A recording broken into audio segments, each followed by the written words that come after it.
let's begin.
Okay, welcome to this reading. To all who are watching it, I'm currently burning a candle to clear all negative energies for whoever is watching this, present and future people. And there seems to be a lot of things to clear for the collective. So what is this reading about truly?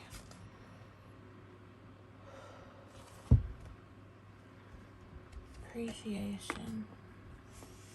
Oh, let's just move that out of the way. What is this reading about?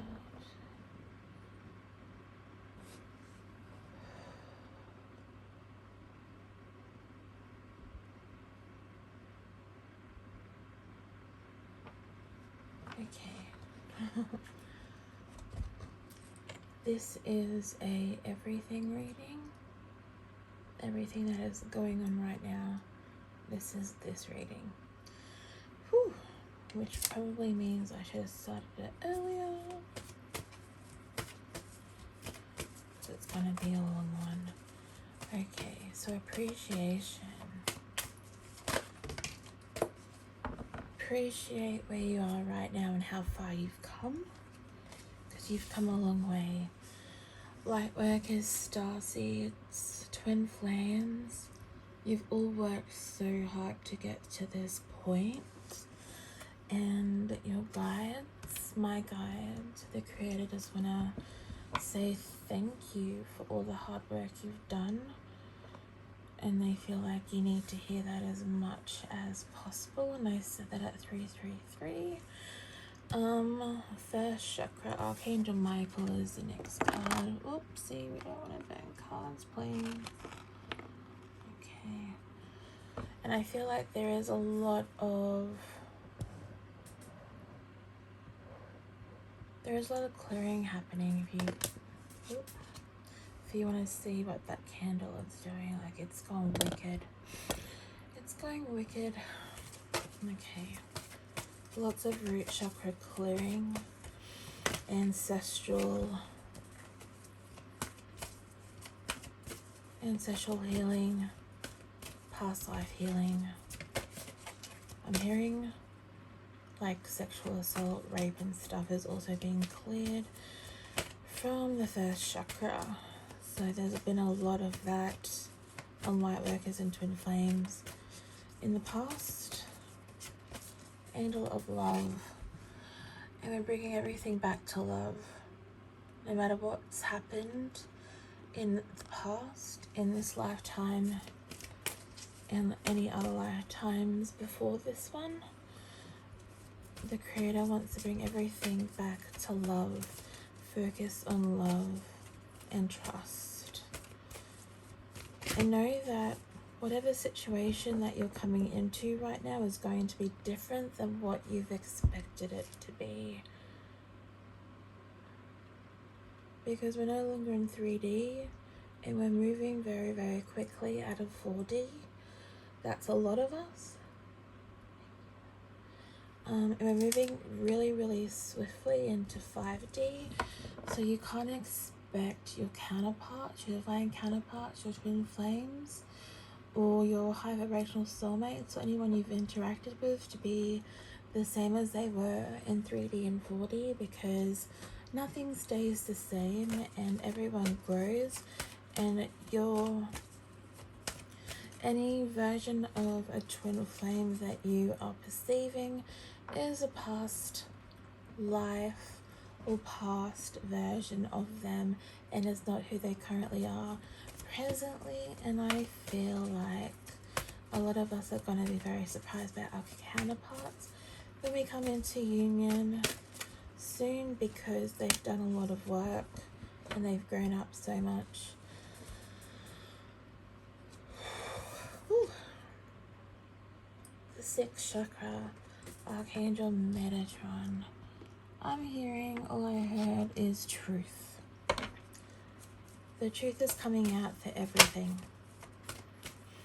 Everything that's ever gone on that's been dark, in evil, devious, manipulative, negative, having divine counterparts ripped apart for so long in all lifetimes.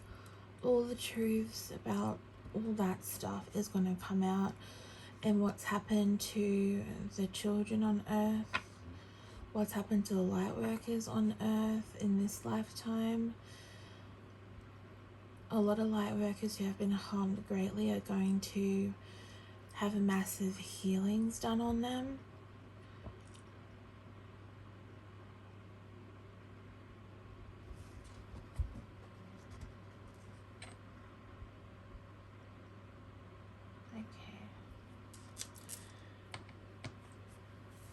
Like, I'm even seeing one of my own family members who was quite sensitive and an artist and a light worker, and I don't think she knows she is one.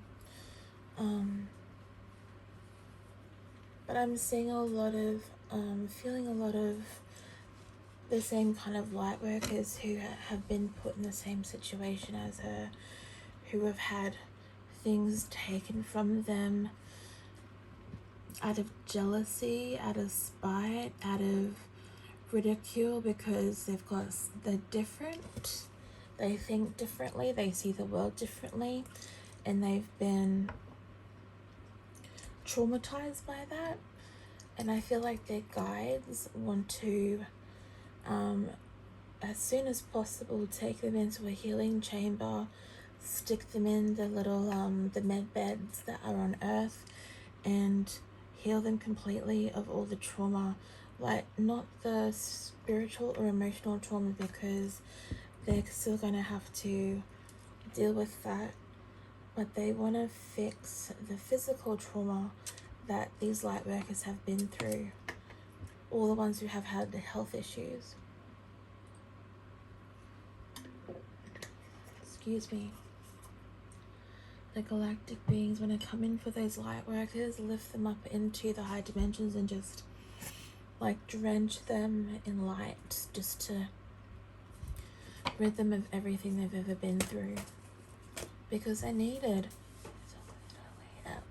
9/11, they're needed. Their art, their creation, what they are here to do, what they've been stopped to do by interference by the dark, has limited how much light we are able to hold. And a lot of that light and holding it and anchoring it into Gaia has been given extra responsibility to other light workers on earth, because these light workers who have been traumatized and who have had insane kind of negative interference can't hold as much light as other light workers who haven't been through that sort of trauma in this lifetime. So yes, we've got the Sun card next. I guess the Arcturians and the Pleiadians want to just say that it's all going to be fine.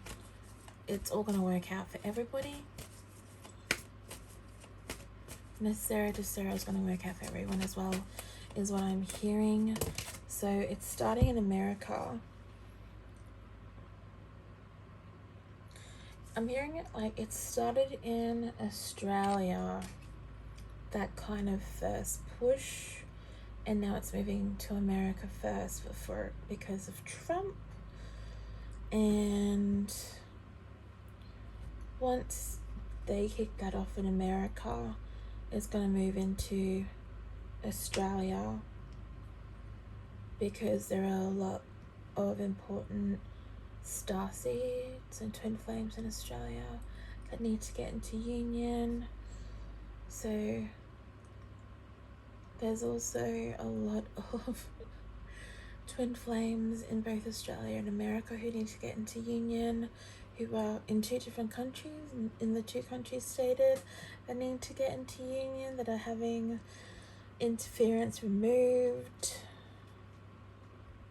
and all those who are interfering with twin flames, who aren't allowing the twin flames to get into union by removing themselves from the connection, or one part of that connection will be removed by galactic beings and taken elsewhere, because that's not going to stand anymore.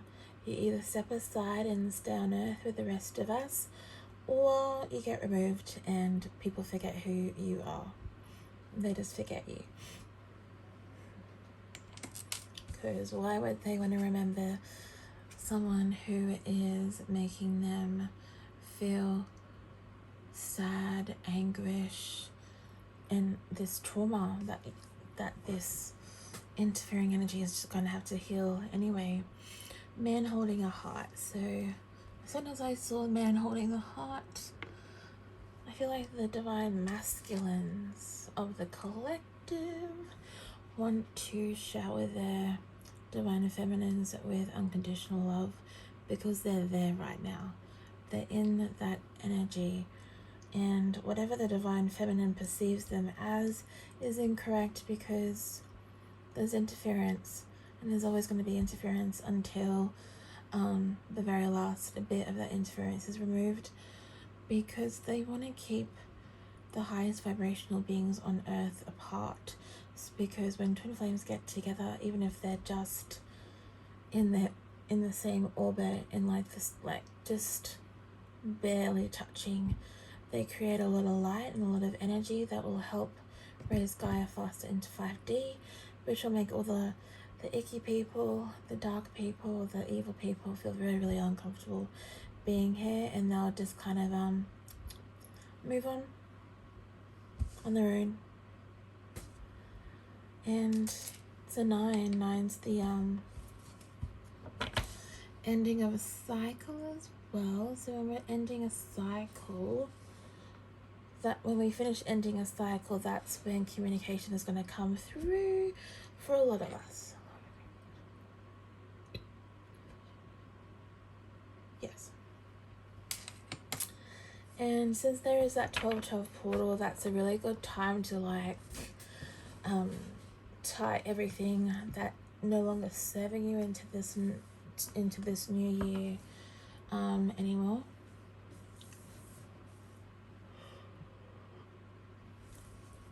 Now's the time to just type all the loose ends by the 12-12 portal, and use the 12-12 portal to manifest everything you want, and just daydream about what you want. Hostilities, yeah, you have to focus on yourselves.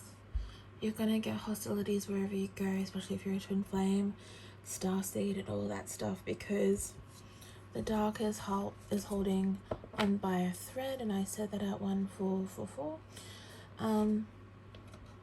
Probably just take notice of all these numbers if they resonate with you, but the dark is like they're holding on by a thread. They're dying off. They no longer have any control on Earth or anything. And if light workers still think that they do, then there's someone tricking you. No, the control's been put with the light for a while now. So when someone says that they're still like dark control, no, it's like minuscule. It's like the last thread of fate for them is breaking and snapping, and a lot of what was stolen from people on Earth will be returned to them, and are heading this zero to zero again. So finances will be returned to the population of Earth, and all like if energy was siphoned, so someone from the dark could prosper more than the light worker, it's gonna turn on those people who stole energy from light workers, like all the people in Hollywood who probably siphoned a lot from light workers. It's gonna turn on them. They're gonna lose fans. Fans are gonna have spells broken. Especially some of the most famous artists are gonna fall from wherever they are. At their highest peak, they're gonna fall and crumble. They're gonna lose all their wealth. They're gonna get poor, and their songs won't have the same effect as they do currently, and it'll be a shame for them, but not really, because then the spells are broken for the collective on Earth, and none of these modern day songs like Taylor Swift, Selena Gomez, who else is popular? Justin Bieber. They're all lizard stuff, and all their spells will be broken. So anyone like Beyonce, all of that stuff, all of those kinds of A-listers, parentheses, who really gives a crap, they will fall from grace, and the truth about them will come out of what they've been doing to people, especially light workers, and they won't have a choice but to tell the truth, because there will be mobs of people demanding it of them, and it won't be in the streets either. It'll be all online, and they'll have no other choice. If they want to be able to make up for what they've done on Earth here, they have to repent, and they have to live a life that they were always meant to live. Like most of these people in Hollywood were never meant to be famous. They've been product created over and over again, for the dark purpose. It's not artists and like actors and musicians and painters and all of those writers were never meant to be like Hollywood. Nothing in any creative endeavor was supposed to be like reality TV and the Kardashians, all that sort of stuff. All of that, what they do in LA is all to siphon from the entire population of Earth. Artists were never meant to be like that. Artists were always meant to encourage the collective, to empower the collective, inspire the collective. They were always meant to ensure that even if a person on Earth doesn't have the talent to be an artist, they can try and they can create whatever they want. And it's the notion to empower others to try things, to follow their soul's call, to follow their soul's purpose, is what the role of an excuse me, is the role of the actual artist. It's not to make money, even though the lightworker artists and starseeds that are going to be coming through are going to make a lot of money to support themselves, to heal the collective of everything that the dark have done. They're going to need that to be able to do what they need to do. Ooh. But yeah, we were always meant to be creators. It doesn't even matter if you are a bad writer, a bad painter, a bad musician. That's not the point of being creative. As a lightworker starseed twin flame, the point of being creative is to create and to feel a connection to your soul and to a higher power that keeps you connected to the creator always, because you are God, goddess in physical form. You are a soul who is creative at the base. Like, all souls on earth are very creative beings, and we've been stifled because the dark want that kind of control over others, to make people feel like they can't do it and that it's so hard to do it, but it's really not that hard to do it. They just brainwash people into thinking that they can't follow their dreams. They brainwash the parents of the children who have big dreams to get a 9-to-5 job, get into the system, work, and just be like a body for the dark to siphon from.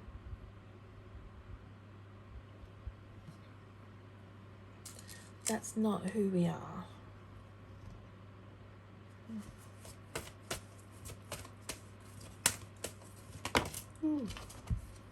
Community. This is my favorite card lately. I get excited when I see that, because it's your soul family coming in. The people you're meant to do this lifetime with is coming in, and they're coming in quickly. And I'm seeing like higher beings, your higher selves, your soul family's higher selves are controlling their physical selves to look at certain things on social media, so that all the soul family somehow, some way get connected, because they have to be connected. It's time for them to be connected.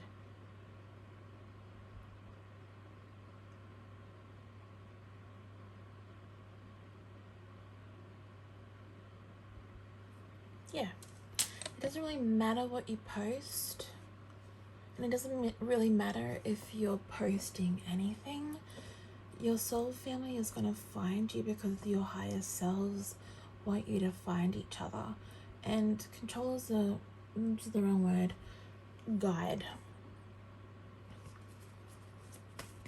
Guide is more the word that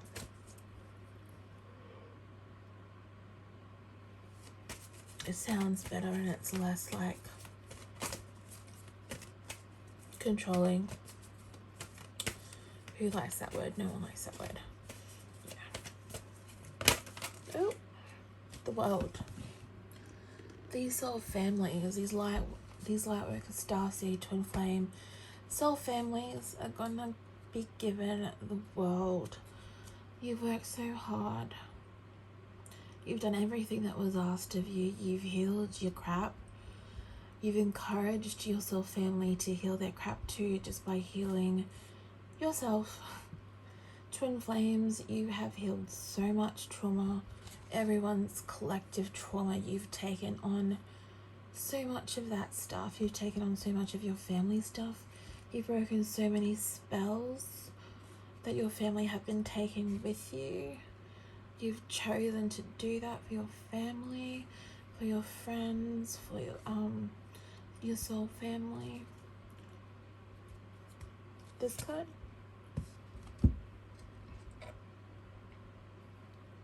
Yeah. And because you've done that, it's like you get the world and you get blossoming abundance. The galactics and your guides and the creator want to give you the blossoming abundance that you've been dreaming about, that maybe a lot of you haven't been getting. Some of you have been getting it because you've cracked the code, but a lot of us still are like in the midst of cracking it, because there's still a lot we are dealing with.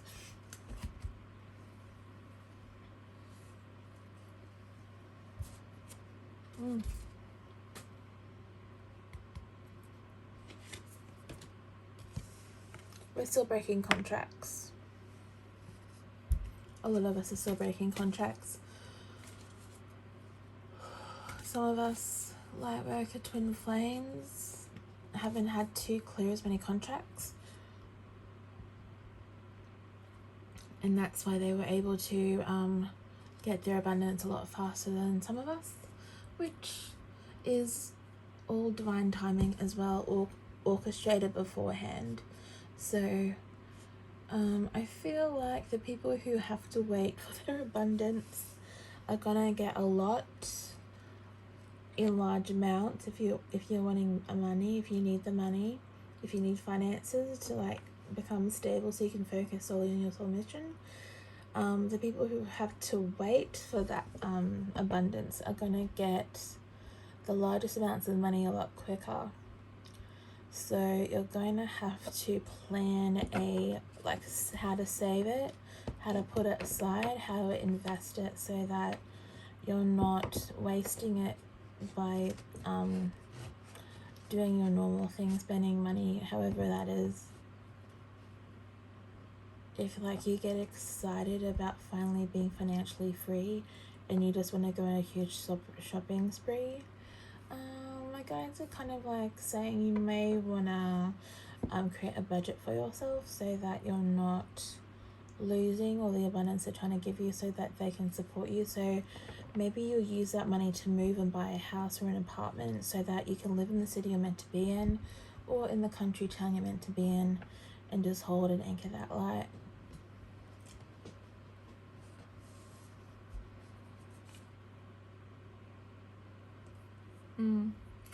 I still think that living in a city is okay for now. As things start to, they're gonna get worse before they get better. So even if you live in the city, you need to prepare yourself. You need to stock up on a lot of food, have money in your home in a safe place. Don't tell anybody that you have that money, because when it gets bad, they're gonna loot. Probably just in America. I feel like the looting and all that sort of stuff, that silver uprising, is gonna happen mostly in America, because they have the worst of it. Once their people figure out what's really going on, they're gonna be very angry. A lot of the light workers in America can be very, very angry, and they're gonna channel that in. It's going to look like looting, and it's going to look like a mess. But what they're really doing is giving the dark no choice but to uproot themselves and show themselves, because humans can be very scary when angered. And I think they've forgotten their power, their energy, who they are. The soul from Creator is a very powerful being, no matter what form that soul is taking in. The color means nothing. Heritage means nothing. When the soul or the higher self is angry and they channel that power into a human, yeah, expect a lot of very like petite human people becoming very, very strong for a short amount of time, just to shift the energies from the dark to the light, so that the light is more prominent in America than it is right now. Right now there's a lot of turmoil that they're going through. Lots more turmoil.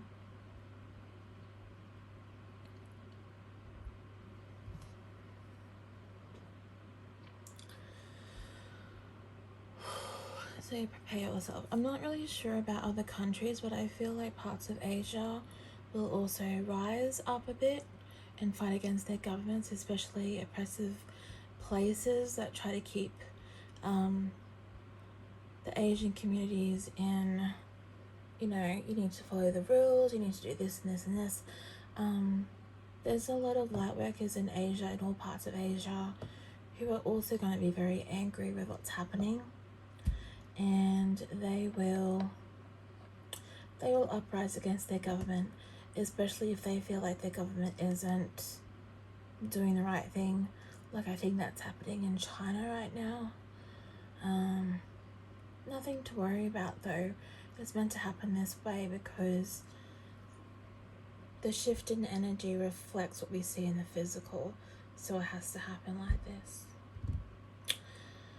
Don't show any fear, don't feel fear, or don't hold fear too much. Try and stay in love and unconditional love and seeing everything from that perspective as much as possible, so that you don't bring in that fear and that hostility into your reality, because it's not going to serve your highest good, and it's just going to cost you a lot of trauma, a lot of angst, and a lot more healing. You've done enough healing for what needs to be done, and you can shift your perspective from that old you to the new you that you want to be, which is what your higher self wants you to be. Wants you to embody your higher self a little more than you are. If you haven't been doing that already, it's a conscious thing, it's a daily thing. You just have to kind of realign yourself with your higher self to channel that more into you. And your guides are there to help you if you need that sort of help. But that's what I'm kind of feeling is happening. A civil war, or whatever that is, if anyone's been feeling like there's going to be a civil war in America, yeah, it won't last too long. It's not going to last too long because the galactics are keeping a very close eye on it. They're only going to allow so much of a civil war to shift the energies enough that they can intervene. They can intervene and eliminate what they need to eliminate. They're not going to share that. There's some things they still need to remove from America, from the world, where there will be civil unrest. A lot of stuff underground they need to sweep. And whatever food storages, they're showing me the food storages that I saw on Twitter. There's like an image of all the food storages that doesn't have the chemicals in it, that is really good for people, that is which is you can eat chocolate without having implants put in you because they've got that something in there. But you can eat all every kind of food from this storage center that is underground, and they will be returning that food to the people. They'll be switching all of that stuff out. All the stuff in the grocery stores in the world will be recalled, and the food from that underground storage center will be put in all the shelves everywhere. And it's going to be the highest vibrational food we've ever had on Earth. That's 3333. Yeah, the dark have really tried to mess us up a lot with our food, but the organic, fresh, no chemical foods that we all love to eat will be returned to us without those harsh chemicals that the carcinogenics and all that sort of stuff. We'll get the food that we have in our groceries currently swapped out for, I'm just gonna say it's organic because it's got real ingredients and no chemicals in it.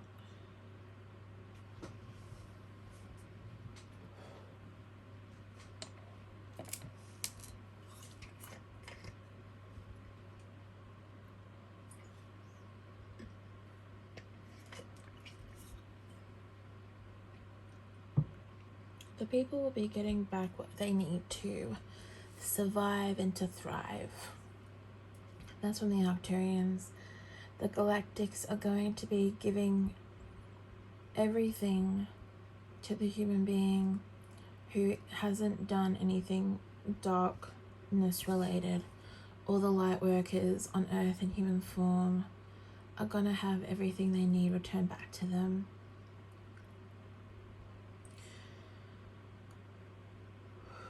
And if you have some sort of chronic illness, cancer, immune deficiency, a weak immune system, something that's always keeping you sick,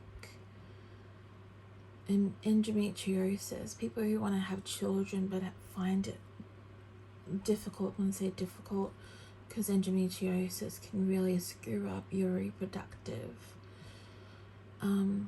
There's going to be healing for all those people too. It's starting now, especially for the children that need to come in. Their guides, anyone who has endometriosis and is in the age group for this human presently to have children, because humans can have children anytime that they want to in the hundreds of years of lifespan that they're meant to have. They can pick and choose when to have their children. But these next children and these next parents who want to have those children and they have endometriosis, oh god, I've said it so many times, it's like not rolling off the tongue, or some sort of like sperm deficiency, anything to do with the reproductive organs in the couple. If one or both have something wrong with their reproductive organs that is keeping them from having children, even though they've been trying, that's going to be healed for them. It might not be as they expect or as was stated, because these children need to come in really soon, like in the next year they're needed. But yeah,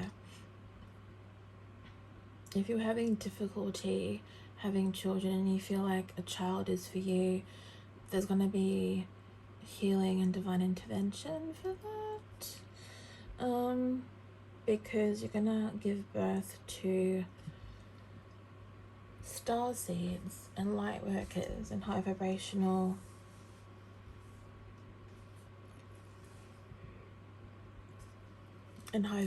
children.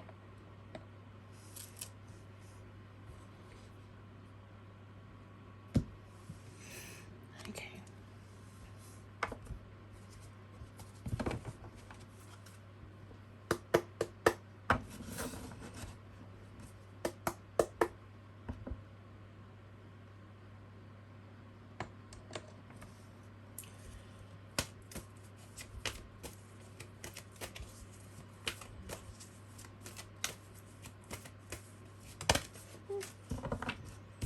Magician in the mirror. Twin flames. Okay.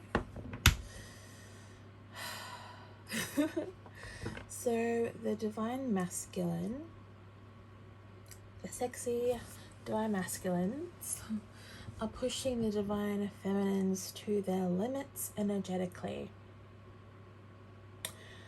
Not in a sexual way, but in a way that will clear all the residual distrust and negative thought patterns you have towards your divine counterpart, your divine masculine, because of what they've done in their reality that you feel is something that you don't like and distrust and you worry about. Your divine masculine is pushing all of that to the surface so that you can heal it and get rid of it.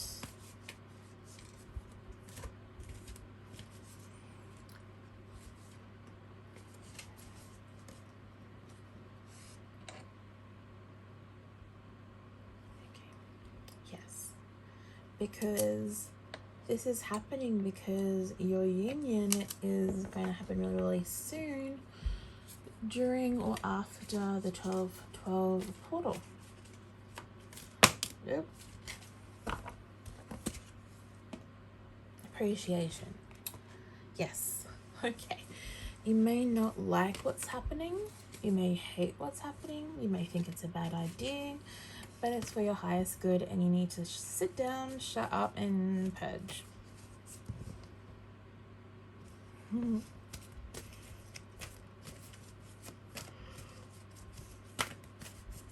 That's what my guide said. You need to face it.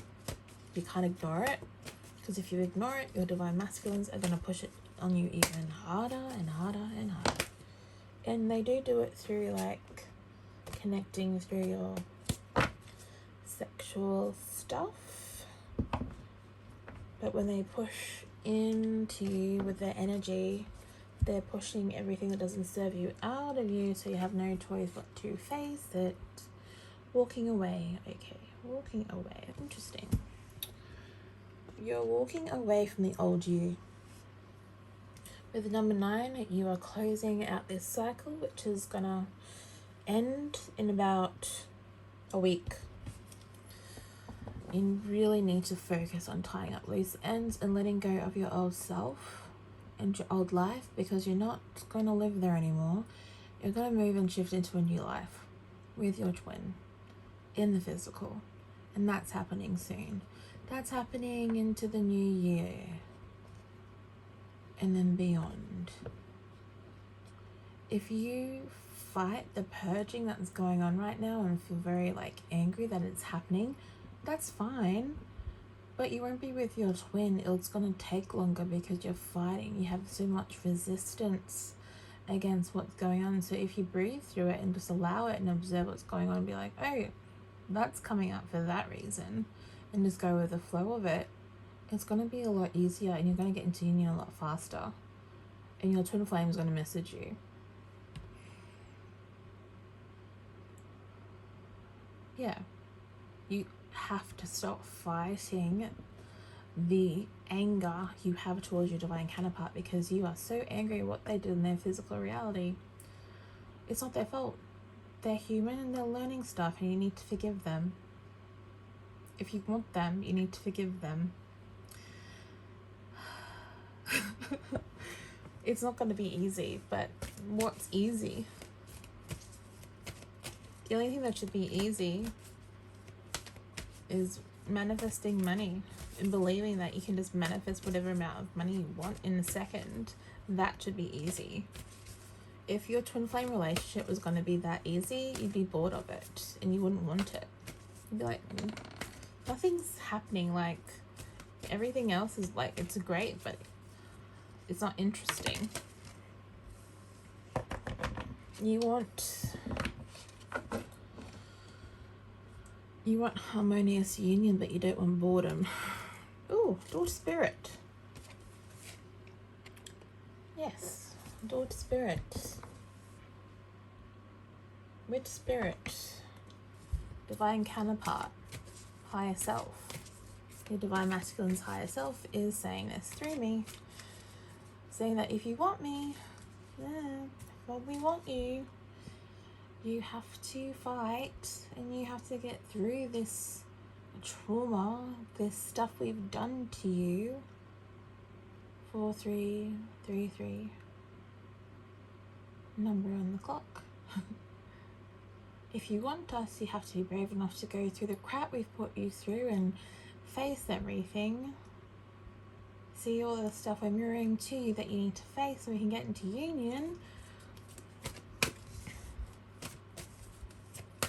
I'm sorry, did you not want to get into union this lifetime? You have to face it. You can't ignore it. It's just one of those things.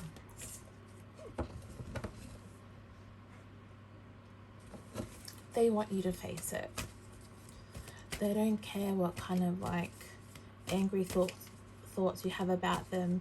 They know what they're doing. Your divine masculines know what they're doing.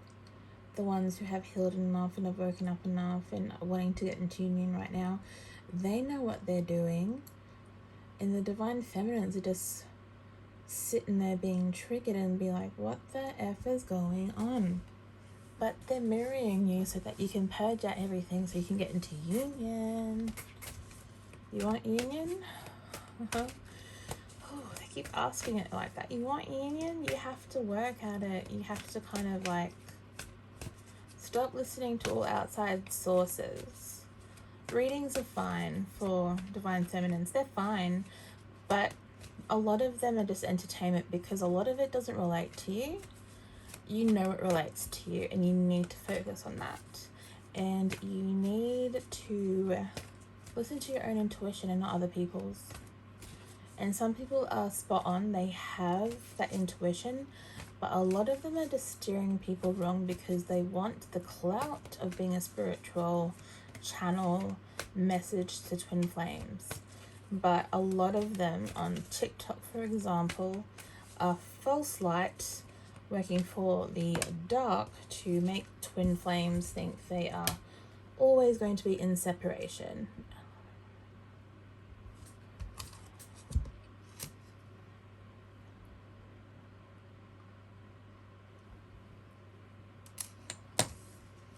Yes.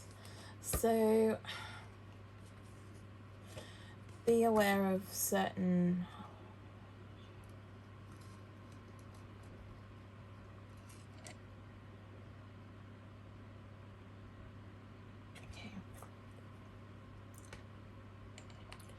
be aware of popular spiritual people, the ones who seem to get a lot of likes, not views. People view things and they just keep swiping, but watch out for people who get a lot of likes, especially if you don't feel an instant connection to them. Take whatever they say with a grain of salt, because some of the things, if you watch their videos for a while, they start to repeat themselves and they start to be like a broken record. And that's when you know that they're not channeling light, because the light, your guides, always have something new to say to you. They don't repeat things. There's always something new to say. And they're going to be blunt about it if they need to be. They're going to tell you exactly what you need to hear, but they're going to tell you the truth. And it's something that you don't want to hear, like, for example, me. You have to face your anger. You have to face the things that come up. You have to forgive your counterpart if you want to be with them. You have to stop rating yourself for past things that you've done. And stop thinking that your counterpart doesn't want you because you've done these things. But in actuality, they've probably done a lot worse than what you've done. And they're asking for the same forgiveness that you have to give yourself. And if you don't give that to yourself, then you're just going to be in a loop. You need to get out of the loop. So to get out of the loop, you have to face all the things that are coming up that your divine masculine is pushing out of you, and release it and just be like, hey, thanks for the lesson, and move on. And if it comes back up again, let it ruminate a little bit more and then say thanks for the lesson and move on, because your divine masculine is only doing what they're doing by pushing all this stuff out of you because they want to get into union very, very soon, or their higher selves want their divine self on earth, the physical aspect of them, to get into union with the physical aspect of their counterpart. And if they're doing that and you're feeling that, then you're getting into union soon. And you need to believe it. If you don't believe it, you don't really need to believe it. You just need to be present in how you feel and in your energy, so that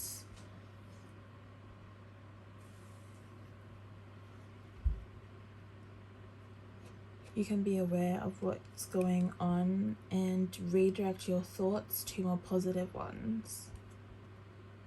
Daughter romance. Yeah. That's coming up for everyone. Daughter romance. A lot of the true twin flames are going to have this epic romance coming in like really, really soon. And if you're not a twin flame watching this reading,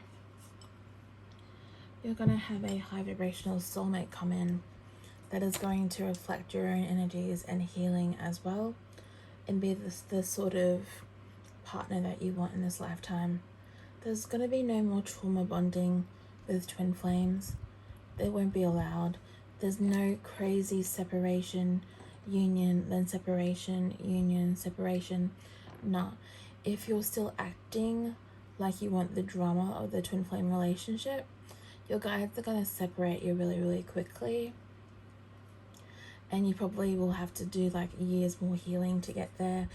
If you keep blaming your divine counterpart for everything they've done, he or she, mostly the divine masculine, if the divine feminines blame or keep blaming what the divine masculines have done in their present reality or their past reality in this lifetime, you're going to be separated even more. It's going to take a little longer. You don't want to force forgiveness of them though. You want to feel what you need to feel and then forgive them. Otherwise, it's not going to stick and you're not going to be happy. You're going to feel like I forced you to forgive them. No, I don't want to do that. I don't want to force you to forgive them. I want you to take the steps to forgive them for real. You love your counterpart, don't you, divine feminines? You love them so much. But what they've done in their human reality, you don't like it. That's being honest. You don't like it. So say that to yourself. And then forgive yourself for saying that. But you need to acknowledge that within you. You do. Before you can start to forgive them. And you're going to have to state that you're going to be angry at them for a while as you heal out of it. But once you do, it won't come up again. But you have to feel it. And you have to ask forgiveness and then forgive. Be forgiven, then can forgive. Forgive yourself and then forgive. It starts with forgiveness. Like truly, not just, oh, I have to if I want to get into union. Your guides and the creator will know the bullshit. They'll know the difference. Your higher self will be like, nah, she's not ready. If you're not ready to forgive them about something, just say, I'm still angry about this and I'm still processing. And then give yourself time to process. Don't force it. It won't work. But it's not going to move as slowly as it once did. Your divine masculine is going to push you to do it quickly. And if you need a break, you need to tell them, you need to stop pushing me on this. I need a break. Push me a little later. And that's where the healthy kind of communication comes in. If you're at that point where you can be like to your divine masculine, it's like, you need to stop pushing this particular thing or pushing me energetically because it's too much and I can't handle it. That's when your guides start to realize that, oh, the divine feminine is kind of ready for a union because she's communicating with her divine masculine, that she is ready to talk to them in a healthy manner that is not trauma bonding or trauma based, or coming from a place where, oh, he doesn't like me anymore, blah blah blah blah blah, cray cray cray. There's no manipulation anymore. There's just, I need to tell you that what you're doing is causing me a lot of distress and I need you to stop. Having that kind of like level-headed communication with them is going to push you into union a lot faster, and is actually going to show your guides and your higher selves that you have healed quite a bit and are ready for a union. Oh, my head hurts now. Oh, golly.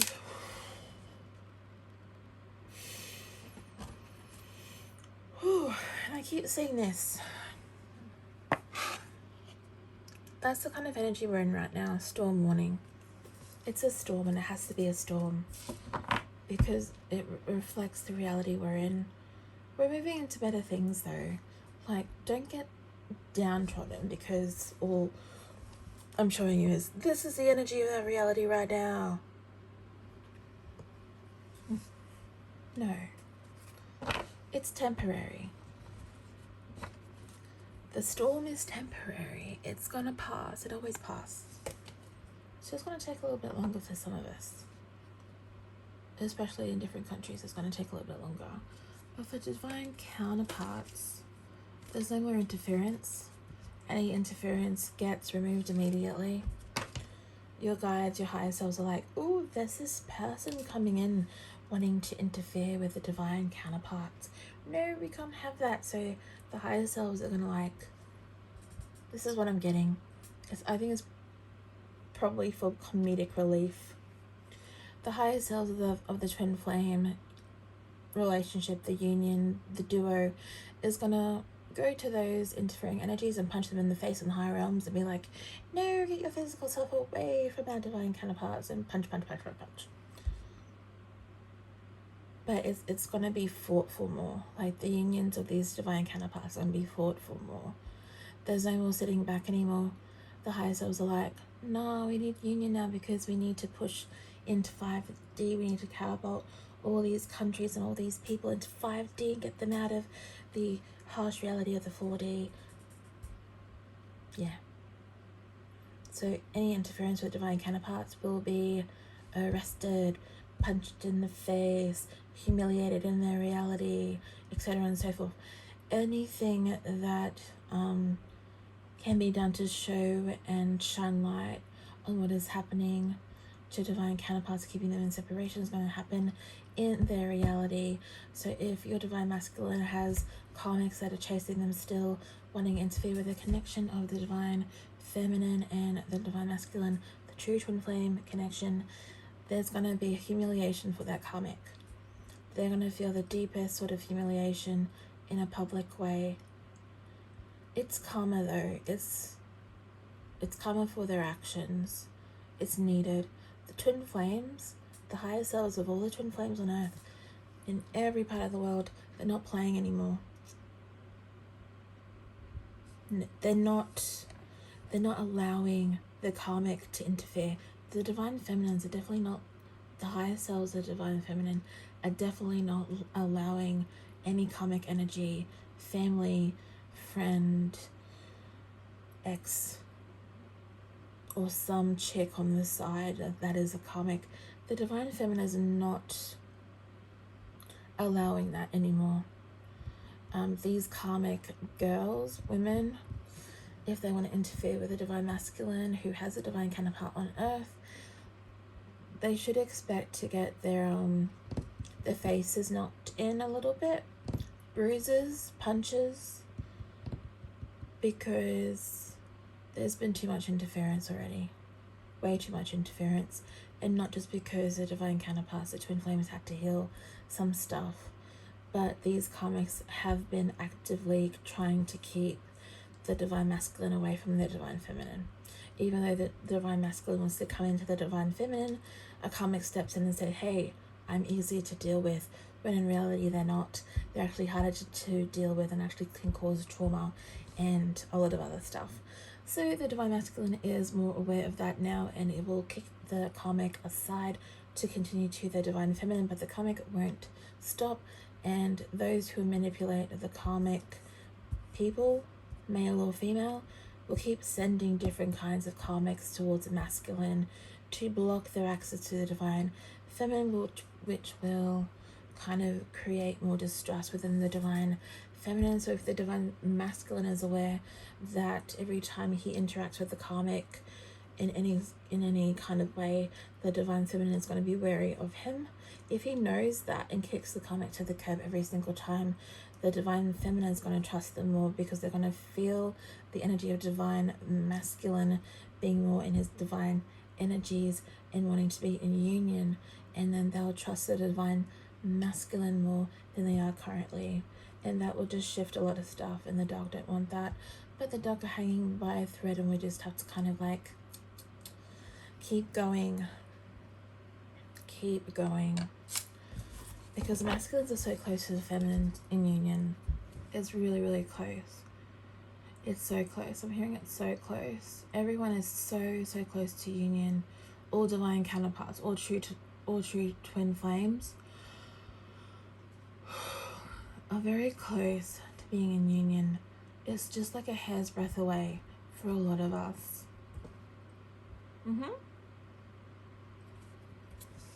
A lot of us are going to be in union by next year. 1st of January, a lot of unions are going to happen. I just want to see these unions happen. It's like, it's a private thing, of course, but I want to see more visual representation and truth of divine twin flames getting together. I want to see it because we haven't been seeing it. There's only a few people, a few twin flames we're seeing online, and some of them are false. Some of them are false twin flames, so. And a lot of people are hanging on to the false twin thing too because they bypass healing. They bypass a lot of healing that you need to do to get into union.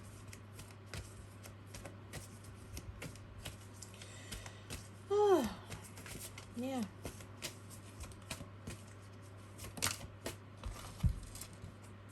Goddess of the moon. The divine feminine. I heard the divine masculine for some reason. But the divine feminine is coming more into their power now. It's going to be more prominent in the next few years, few months, that the divine feminine is a prominent energy on earth, and a very, very strong energy, and not an energy to be messed with. Because a lot of the divine feminines have been sorcerers and witches and high priestesses and very powerful people. They know how to use the energy around them to get what they want. They can protect themselves quite easily when they have their full memories. They can protect themselves quite easily. They don't need the masculine to do that. They want the masculine to be there for that. There's a huge difference. The divine masculine is going to empower the divine feminine a lot, and the divine feminine is going to unconditionally love the divine masculine like they deserve. And it's going to be this union, this harmonious union between the two, between all true twin flames on earth. And it's going to set everything back to rights, like the role of the women, the role of the men. Women can work. Women should work.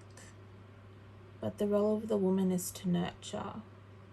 And as long as women who work don't give up on their nurturing side, they still hold divine feminine aspects. You can work. You can be a CEO of your own company, an entrepreneur, working for yourself. But if you give up nurturing, you give a part of yourself that makes you the most powerful being on earth. The divine feminine is quite powerful. And a lot of people, a lot of feminines on earth are giving up being nurturing because they see it as being less than. But the masculine, the men, they're protectors by nature. That's their role. And when they're in their role, we can be in our role, and it works. And there's nothing bad about being nurturing. Nurturing is what's needed right now. Everyone wants nurturing, they just don't realize it. They're just so brainwashed into thinking they want money and prestige, but they want nurturing. They want someone to care about them. When you have someone who cares about you unconditionally, you can do whatever you want to do and thrive. You'll be very successful.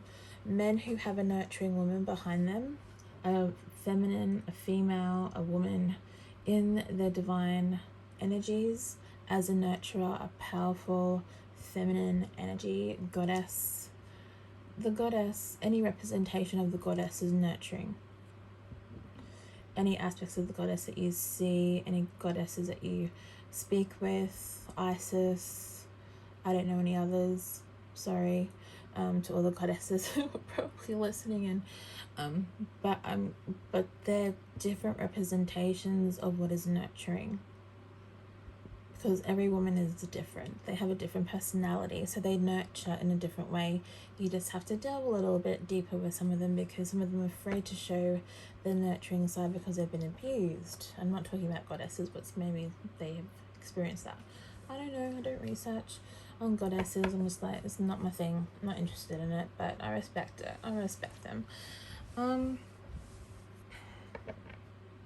But yeah, we've warped the roles of men and women on earth, that we've lost that kind of notion that the female, the woman, is the nurturer, and the nurturer is powerful. The nurturer controls a lot of things. The nurturer is not weak. It takes a lot of I'm not going to say that, but it takes a lot of balls to nurture, especially nurturing your family that doesn't nurture you back or appreciate it. And to keep nurturing them and to keep helping them and to keep supporting them, even when they don't show appreciation back to you, is ballsy. It's like you're not demanding anything, but you know you deserve it. And a man in his divine masculine energies who sees that the divine feminine is nurturing and is not being appreciated will drop everything and show her appreciation. And then the feminine will feel that appreciation and give it back to the masculine in unconditional love and support. And then the man can feel like he is providing for family, friends, and doing all that stuff. But without someone to nurture that and to support him unconditionally, without condition, he can't be in his divine masculine energy, and the divine feminine can't feel safe enough to be in her divine feminine energy. And that's not some sort of 1950s crap about women being in the kitchen. Men can be in the kitchen as well and still be in their divine masculine energies. They can still make their wives, their girlfriends toast and breakfast and still be divine masculine. It's not that kind of role. It doesn't make them female to want to cook for their girlfriends and wives. It doesn't make them weak. That's just illusion. It's appreciation for their feminine when they make their feminine a cup of coffee and buy them something they know their feminine will like, without the feminine asking for it, or treating their feminine to a date at the spa to just de-stress and get back into who she is, because she's supporting him through a lot of stuff and she's not focusing on herself when she's supporting someone. And the masculine showing appreciation for her because he doesn't want the relationship to get toxic. When you're aware of that much, it becomes balanced and you both work to keep that balance. That was very tiring to say all of that. But yeah, that's where we are. That's where we are. And that's where we're going back to. And I think a lot of the women who feel like they're not supported by men will find a man that will support them, and then they can drop being in their masculine so much.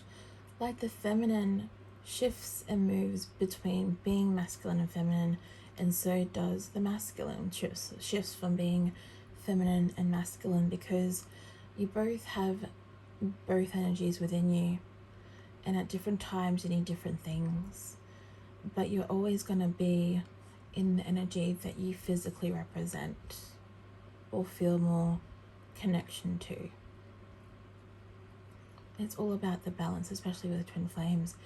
If the woman isn't in nurturing, as in the masculine, a lot because she's not feeling safe, the divine masculine needs to acknowledge that and ensure that she's safe to just let her guard down.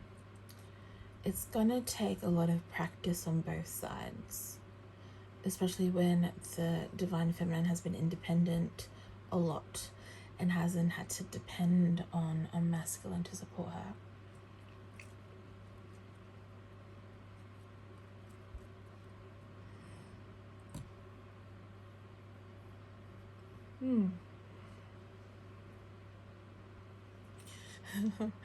Yeah. That's kind of like, I'm hearing Lemurian. That's what they did in Lemuria. They were always embodying the divine feminine and the divine masculine role. And the Atlanteans did so, but they were focused more on tech. Once you start to give up the role that you were born into, it's going to break down society when there's no nurturers left, when there's no masculines keeping the feminine safe to be a nurturer, when there's no goddess, feminine, divine energy on earth, the world as we know it is going to fall. And that's where we're headed if we don't, if we don't step in and be like, nah, we have to step into divine feminine energy. That's what the dark wants. The dark doesn't want divine feminine on earth. That's the Aquarius age. The Aquarius age is moving us back into our divine roles.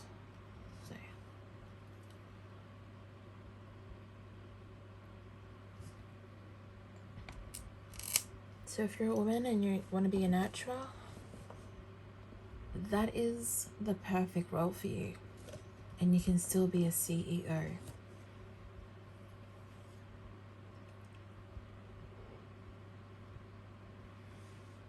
Truly. No one's going to stop you from creating the life you want. It's the role, it's the energy that you embody that we need back. I can see like the female CEO who is in pure divine feminine energy has a more relaxed, healthy work environment.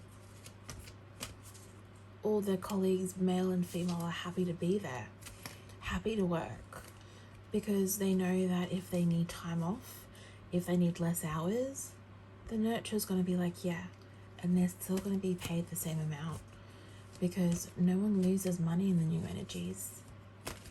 It's all balance, appreciation, and like divine roles everywhere. And people will be glowing with it. Like seriously, I'm seeing humans glowing with light, with divine source light. It's just shining from within them because no one has to pretend to be who they are. Like they in the new energies that are coming, you can just be yourself. And this is not about trans stuff. That's brainwashing. Sorry, but that's brainwashing. That's dark interference in the human body. That's trans. And if you unfollow me because of that, I don't care. That's the truth. Trans is brainwashing. There's no such thing as trans in the galactic communities. They do have gay couples, but there's no trans. God didn't create trans, the dark created trans.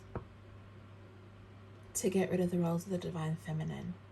So you can unfollow me if you don't agree, but that's the truth. That's the truth. Yeah.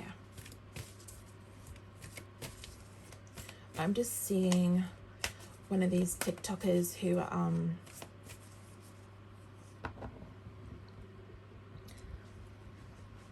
like generalizing what a woman is and thinking it's like a novelty. There's someone that I'm seeing in my head, I don't want to say their name, but they're kind of pretty prominent trans person on the TikTok. I had to scroll past it because I don't want to think about it or send any negative vibes anywhere, so I just scroll past it. That's what you do when you don't want to watch something that you don't want to watch. Just scroll past it. And if you've had enough of this reading, because I said trans was brainwashing, then Stop watching. You don't need to keep watching. Free will. But if you're still watching, I appreciate it. But yeah. The dark have made the trans to make the male and the female as divine energies a novelty. They make fun of the men for being strong and being a protector and wanting to do that in a healthy way, not like Andrew Tate. Some of this stuff's a bit iffy. His energy is a bit iffy. I don't trust him, but some of the stuff he says is what a actual divine masculine should be doing sometimes. Some of the times is just there's dark interference there too with Andrew Tate, so just be aware. But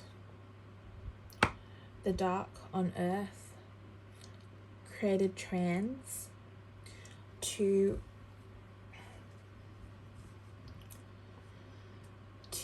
warp the roles of the woman and the man on earth so that no one can embody divine energy. And once that happens, then they kind of just, the earth is not salvageable because you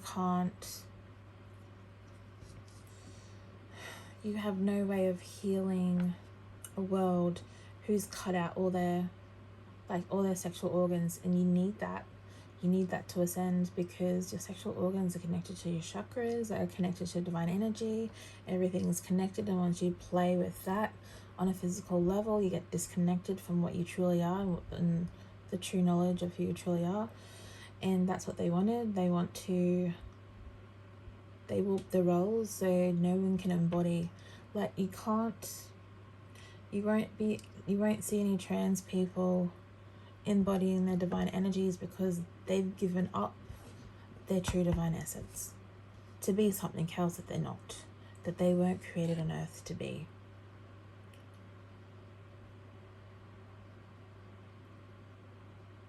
They can, if they wake up to what's been going on and what they've been a part of, and they wake up and they want to go back to their original gender and energy,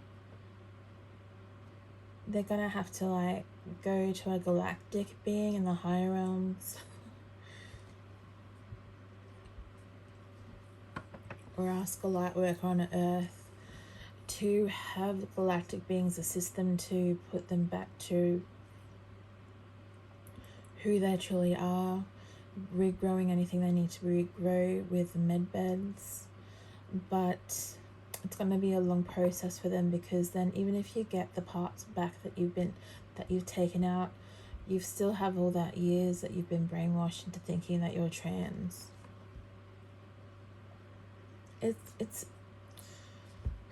It can be done. I'm hearing it can be done. I'm feeling it can be done. But free will, if you want to do it, it's going to be a long road for you of psychological healing, that they've messed you up. Because I've seen this last card, the yin and yang. You embody physically the aspect you're meant to be in on earth. That's the experience you signed up for. You signed up to be a man or you signed up to be a woman. Sexuality, not counted. That comes later when you kind of go through puberty and you kind of feel attraction to certain kinds of people. That doesn't matter. Who cares? But you were born as a male to be a male, to experience what it's like to be a male, to embody the divine masculine energy and anchor that into the earth and be that in reality. And the same goes for the divine feminine. You were born a woman, a female, to embody the divine essence of being a female and walking around in this reality in that divine essence. And no one says that you have to be like every other divine feminine or every other divine masculine. The creator doesn't want you to do that. The creator doesn't want you to dim your shine, to stop being who you truly are. Sexuality, changing your sex, is not who you truly are. It's brainwashing. How did that get into your mind? Do you know where it came from? Like, who started telling you that you have like some sort of gender dysmorphia, that you need to be the opposite gender? Like, who told you that? Where did it come from? Have you bothered to ask where it comes from? Like, where that little inkling feeling in your mind that says, I don't feel like a guy, I don't feel like a girl. Where did it come from? The creator didn't do it. Your guides don't do that. Your guides don't try to like confuse you that way. But who wants to confuse you so that you change your gender? The dark. The dark want you confused, so you're not connected to light. You need to be connected to source, which is light, which is pure God, goddess essence. I don't know why I'm getting angry about that, but yeah. They confuse you so that you're confused about who you are, so you're not in your divine energy. And a lot of trans people won't be able to ascend because they're not embodying their authenticity. They've been brainwashed.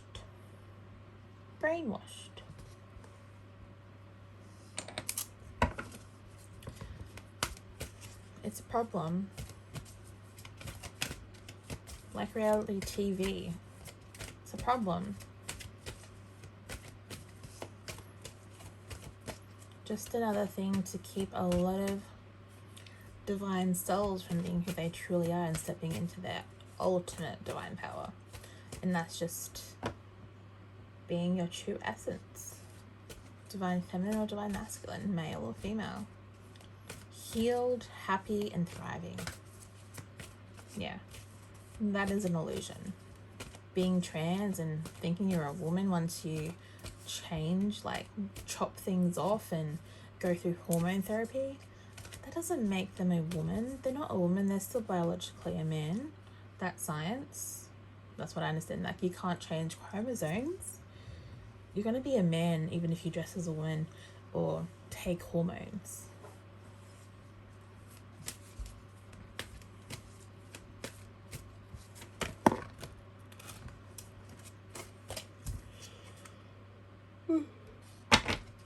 We're moving on because that just brought down the vibe a bit. Okay, so we got the world again. What's the world about, guys?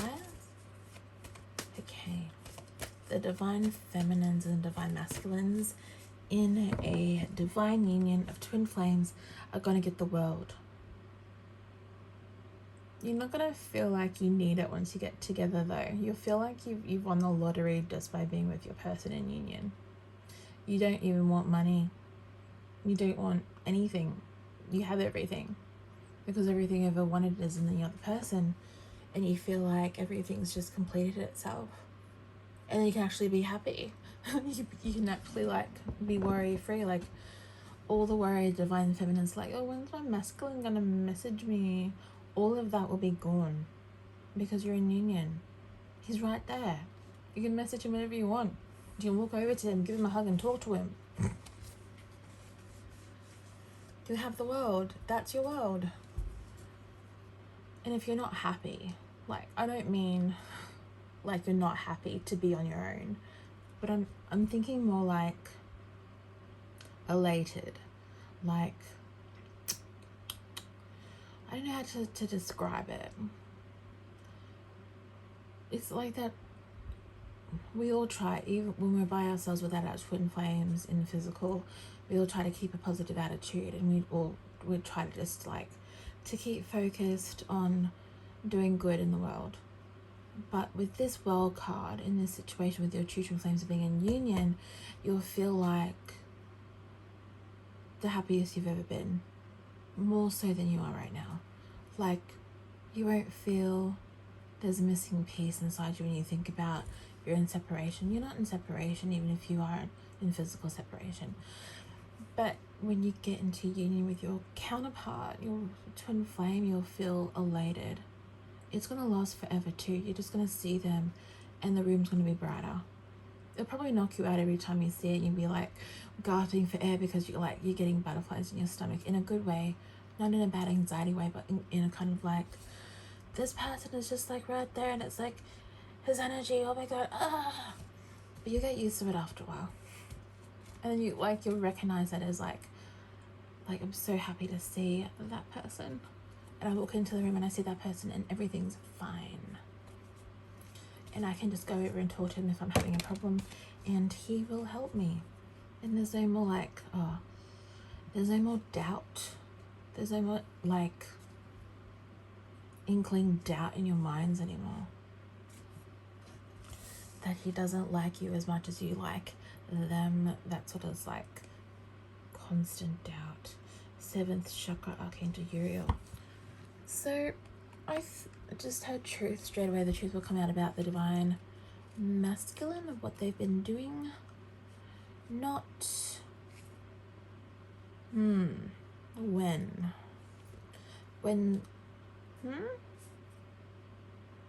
they've moved into their new energies. You're gonna find out what they've been doing since moving into their new energies. Once they realize the energies, they realize they want to be with the divine feminine, they're going to tell you all about it. And then once they finish telling you all about that, they're going to tell you about the past, because they want you to know everything. They don't want anything keeping you from respecting them, appreciating them, loving them, trusting them. So they need to get it all out on the table. Even if you're like, I need to stop for a while and come back because I need to process what you've been telling me, keep that communication going while they're telling you stuff, and being honest how you feel will move the connection forward, not backward. Communication is key. Honest communication is key. Communicating how you really feel and not saying, oh, I'm fine, keep going. They'll feel that that's not genuine, and then you'll be like, your guides will be like stepping in and be like, Christine, you need to take a break. Tell him you need to take a break. You know? Did I just say my name out loud? Okay. People know my name. It's fine. Is it though? I think I put it on my channel. That's fine. Is it? I don't like to say my name on readings because I think it distracts from the messages by adding a personal self in there, because you want to focus on collective. But yeah. Oh, I don't like that. I think oh golly, that just made me so uncomfortable. Oh.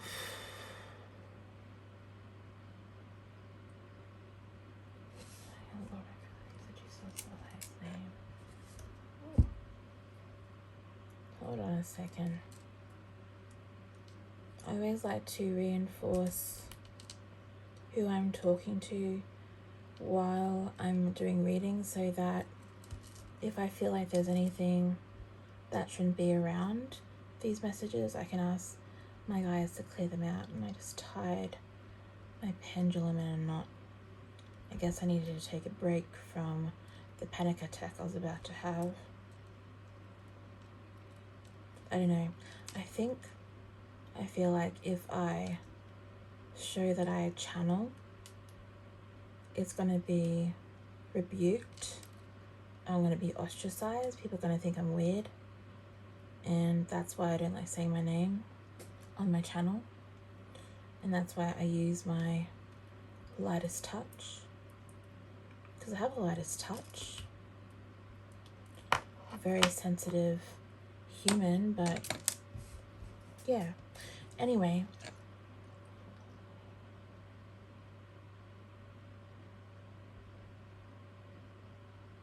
Okay, I think my guys just want me to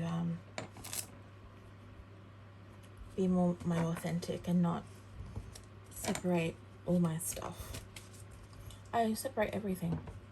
Spiritual, real, like,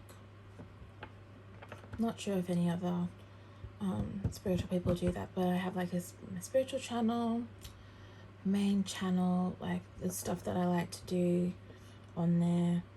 And I do that with all social media. Like I have a spiritual channel, a personal channel, a business, art channel sort of thing. I feel like I can't post them all together. Excuse me. Oh wow, what time is it? 5 o'clock? Oh my gosh, okay.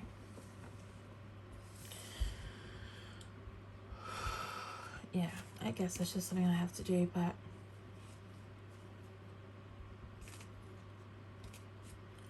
I guess they're just preparing me for the future. Like I need to start melding things together instead of hiding it. I don't know. Something I have to heal, I think. Blessing of abundance is the card on the bottom. If anyone who's going through the same thing as I did, who keeps things separate still, out of fear, if we put it all together, we get abundance. I still don't think I'm ready to do that. I still think I'm going to be a little bit in the fear of sharing that, because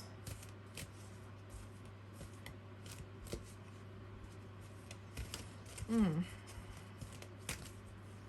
think I've had too many lifetimes where I've been ostracized by being my full authentic self, and it's just kind of like pushed me into hiding everything.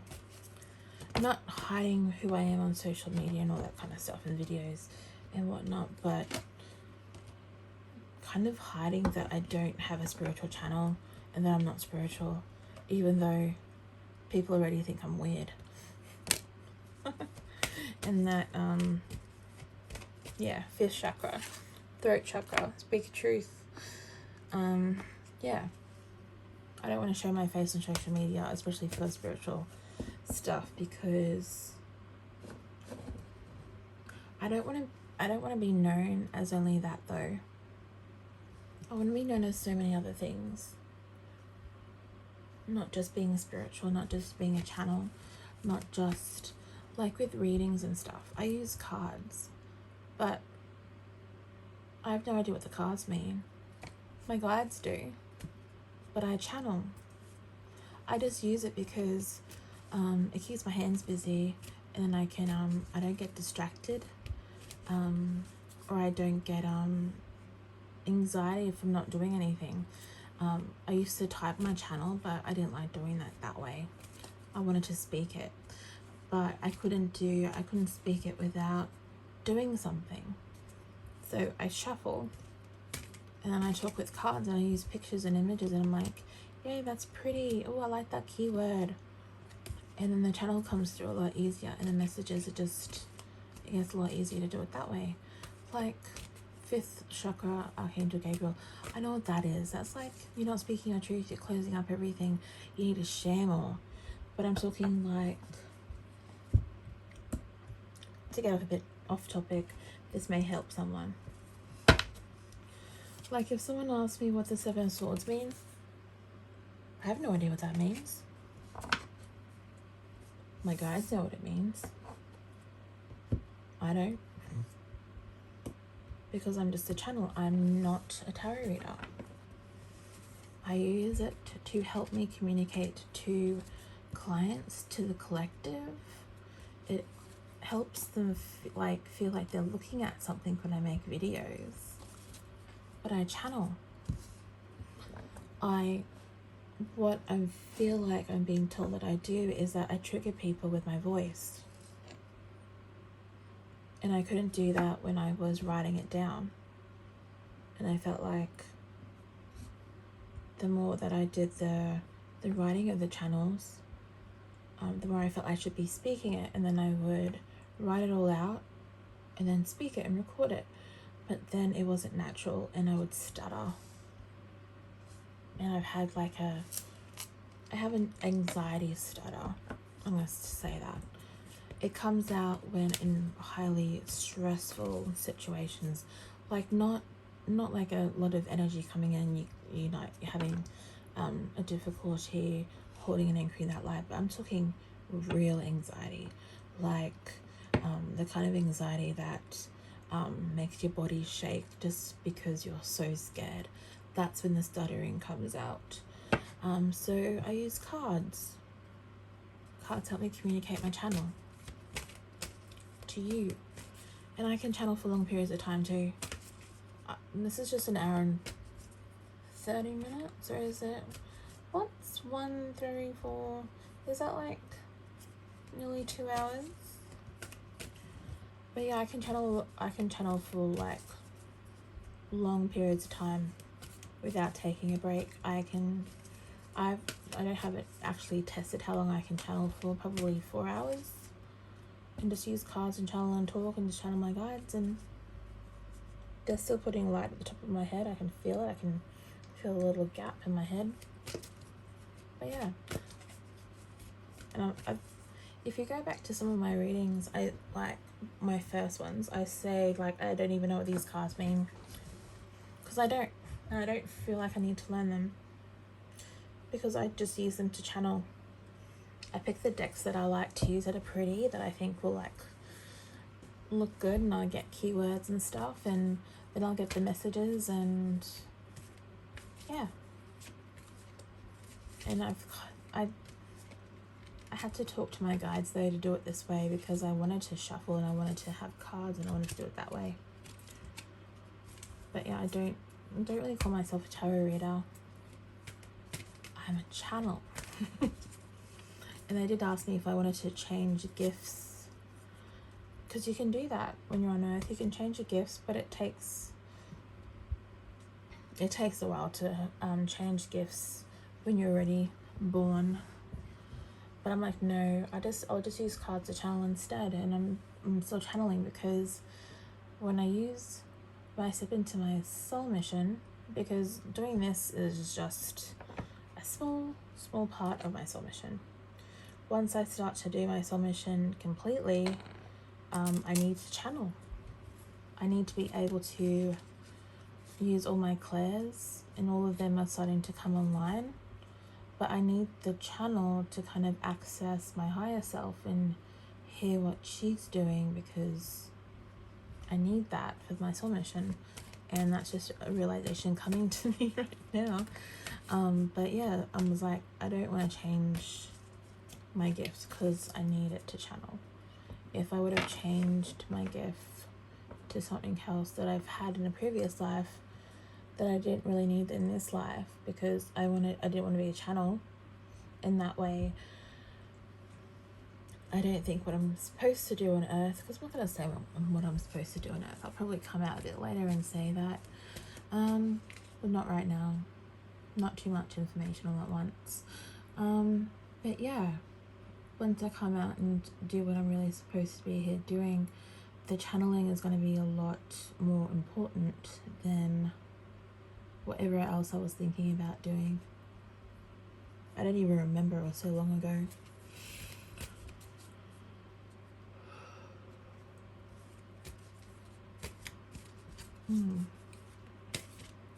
Oh, I think I wanted the instead of being a channel, I wanted the gift to sight clearly. Like I wanted to be able to see things with my eyes open, but I can't. It's not my gift. It's not my main gift. I have it. If I work on it, I have it, but I don't work on it. I channel. And my guides show me images of what they look like. Sometimes when I'm a bit like, who am I talking to? I get the projection, and then I double check, is this really who I'm talking to? And they clarify. But I hear them like I'm having a conversation with my family. They come in that clearly for me. And all light workers have a specific gift that they have on Earth right now that is the most powerful. But then you also have all these other gifts as well that help the most prominent gift that you have. So for me, it's channeling, and then I'm highly sensitive, I'm empathetic, I'm clairaudient, clairsentient,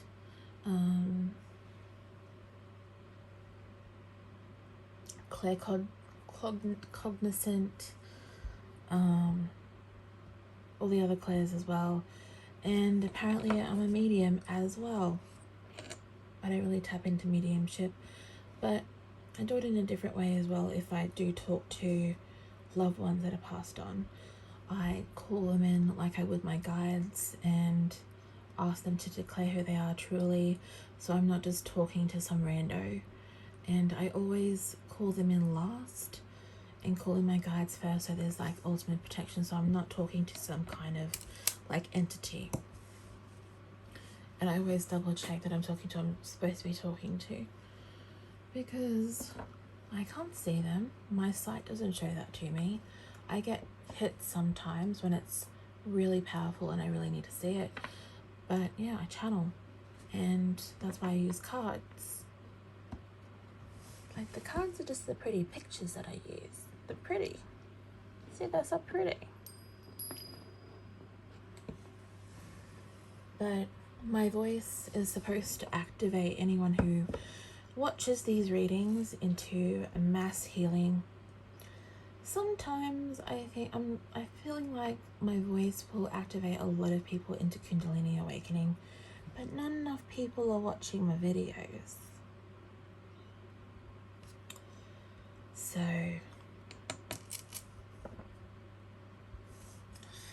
yeah, they keep me hidden, and I'm hearing not for long.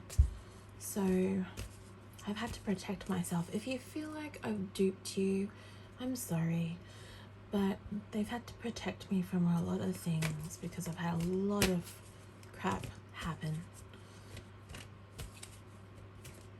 And I woke up on my own. No one triggered me into waking up. I woke myself up.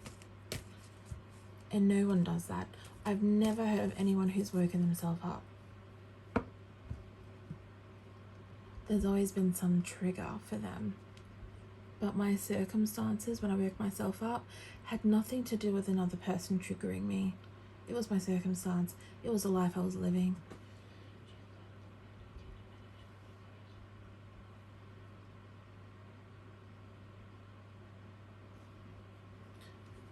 That's not for my ego either. That's just what happened. I woke myself up. And if I wasn't born in the dates that I was born, I think I wouldn't be here right now. So everything happens for a reason, and eventually I think people will know that I do readings and that I channel. And I have to stop being embarrassed about it. Lots of stuff has happened in my past that I don't, and not just this lifetime, like all my other lifetimes. I've had like 2 million past lifetimes. I'm not going to give you the real number because I don't even remember it. But yeah, this is the 5th chakra. This is Archangel Gabriel making me talk. I didn't even call Archangel Gabriel in, but he's around. Oh, no, he's around. Making me talk my truth, speak my truth. Those who love you won't care what your truth is. Those who love you and have to love you like your family, and you still speak your truth, they give you like the side eye, like, what the heck is she talking about? They're just not awake yet. They haven't come to the realization that they're living in an illusion, and that there is something more beyond this. And I'm seeing my dragon right now. I'm seeing one of my permanent dragons just kind of popping his head in and keeping an eye on me. Hey. But yeah, I'm very closely attached to dragons. One of my roles as my galactic self is looking after the millions of dragons on Andromeda. So if you have a dragon and that dragon wants to come through and you want a reading with me and you're a starseed and you don't remember your dragons, I can describe your dragon to you and what they want in great detail. They will show me their physical self because they trust me, because I love dragons so much. And not just any dragons. They have to be galactic dragons because I have that connection with, I'm hearing all dragons. All galactic dragons, and even earth dragons. I'm probably gonna be like those memes of people when the white woman when the white woman sees the cat, no matter what kind of cat it is, and just goes, kitty. I'll be like that with all the dragons, and people will be like, Christine knows that is a dragon. what are you doing? And I'll be like, it's not gonna eat me. Dragons don't eat humans. He's like, no, they don't eat humans. Dragons don't eat humans. No. Is that the truth? All dragons eat ones on Earth. Yeah, no, they don't eat humans. They look at us like we're little annoying pests sometimes. They do. Especially the ancient Earth dragons. They're like, who's this person? What's she doing? If you open yourself up to a dragon though, like a true source love light dragon, and if you meet an ancient dragon on Earth and you open yourself up to them and show them who you really are, they won't have that thought pattern about you. They'll be like, oh, who's this crazy lady? They won't do that. If you close yourself off to them out of fear because you're like, oh, it's a huge dragon, he's gonna eat me. If you think that way and close yourself off to them, they're gonna turn away from you and just like fly away or walk away.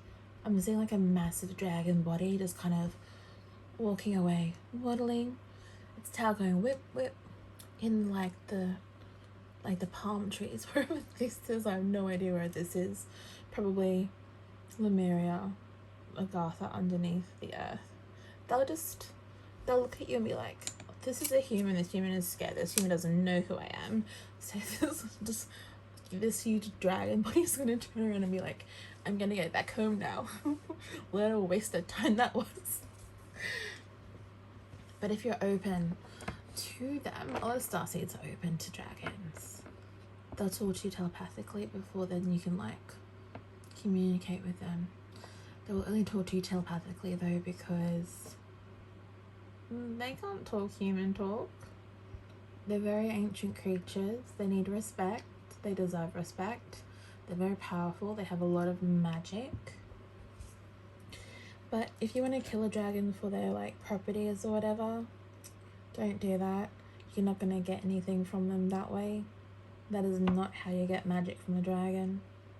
No. If you kill them, you're killing something ancient and you've lost all that knowledge, all that experience. Yeah, so I don't know where that came from either. Just channeling. See, I haven't even used my cards to do it. I've just been playing with my deck. And all these messages come flooding out.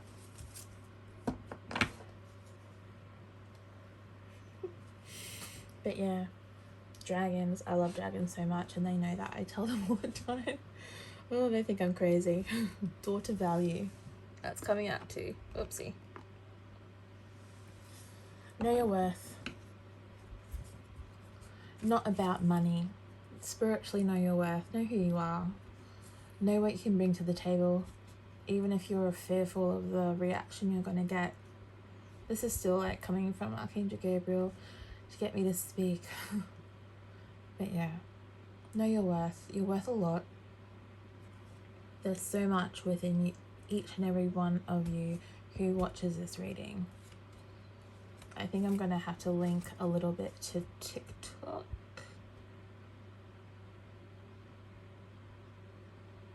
Because I think it's going to be worth the share. Or I might just take a screenshot. But yeah, I can probably channel a little bit longer as well. And I think we're reaching nearly 2.5 hours. I don't know.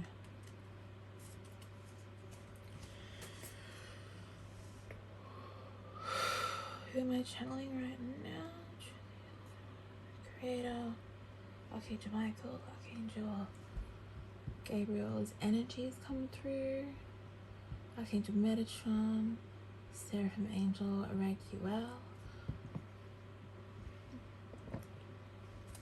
The Arcturians and Palladians have come in. And I always double check that I'm talking to the highest, unconditionally loving energies who have my highest and best interests in mind. I don't talk to dark stuff. I'm not that kind of channel. Nope. I know a lot of other channel every kind of other, but I think they're earthly channels. They're earth souls. I'm not an earth soul, and we've had a little altercations over the millennia, so we don't channel the dark stuff. We don't, yeah. Because if I did channel the dark stuff, like the lizards or the greys or whatever like that, there'd be an epic war and an epic battle, and they would try to block me. So we don't do that. And yeah, we don't do that, because then I would be forced to do stuff that I've decided to not do anymore, like attack. I'm not in that kind of anymore. Oh, this just went downhill again, didn't it? I'm hearing truths usually do. But yeah, I only channel the highest loving, unconditionally loving beings, because that's where your focus should be. If you need messages from anything other than unconditionally loving energies, then you're being manipulated by something, and you need to kind of be aware of that, and you need to ask for intervention, because they will take you off your path. You have to set really strong boundaries. I think though some earth souls who channel greys and reptilians are actually channeling light beings who reincarnated in those lifetimes, and that's who they're getting. Because the real kind of like the not light worker lizards or greys,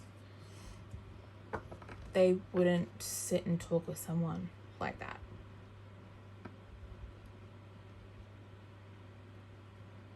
It would be a battle. It would be a battle of supremacy over the other.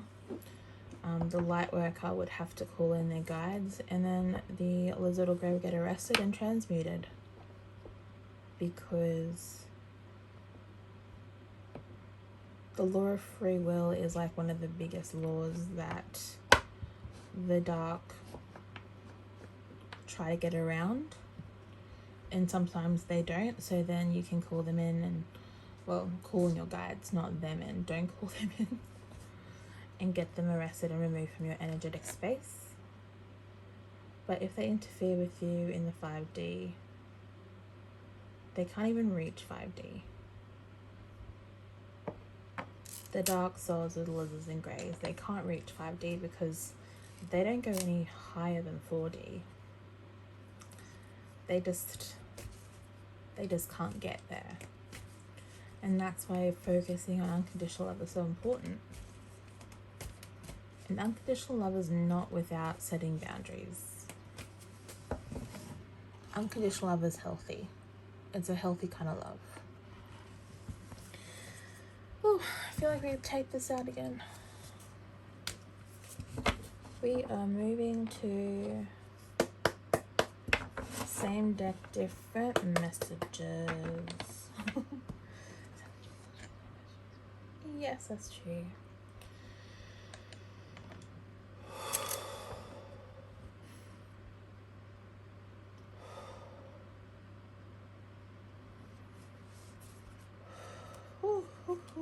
Daughter value, I keep seeing on the bottom of the deck. Know your worth. Know that you can receive unlimited amounts of money. The only person that is stopping you from receiving that is yourself and your energetic vibration. If you're in a low vibration, you can't manifest anything. A lot of other people who teach manifestation, parentheses, quotes, unquote, they bypass the vibration, the feeling good. If you want someone who teaches the specific way to do it, the right way to do it, I would go with Abraham Hicks. You can fall asleep to her stuff and be brought up into the higher realms. That's how high vibrational she is. That's how much loving energy is in her energetic space. You can soar up into the 7th dimension where it's all glowy and white light everywhere. And then you can call your guides and have a chat. But anyone else, I'd be a bit wary of. I am a bit wary of. They don't feel right to me. Adjacent possibilities. We've got that for some reason. I have no idea what's going on.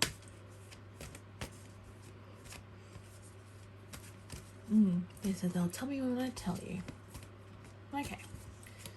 What kind of adjacent possibilities are we looking at? Oh, it's another twin flame message. Okay. So the twin flames on Earth who are coming into union are going to have multiple missions. Multiple. Some will only have like one main mission, but a lot of the other twin flame unions will have multiple missions. This will be the single twin or the duo twin. But both works in harmony together, both is needed, both is appreciated. They won't recognize the mission when they're in it. But after they've finished it, they'll know it's a mission. It's like, it's gonna keep going. Like it always has been, but the next missions that twins do in union are going to be more important than what they do when they're apart. The yin and yang. See, the yin and yang is like putting the healed and the unhealed together to create synergy. You teach from aspects of yourself that you haven't healed yet. You heal them yourself, then you teach about it and you help other people heal from it. And that's an aspect of what a lot of twins are doing right now. But when they're together, they make that healing more consistent and more prominent, and it goes deeper.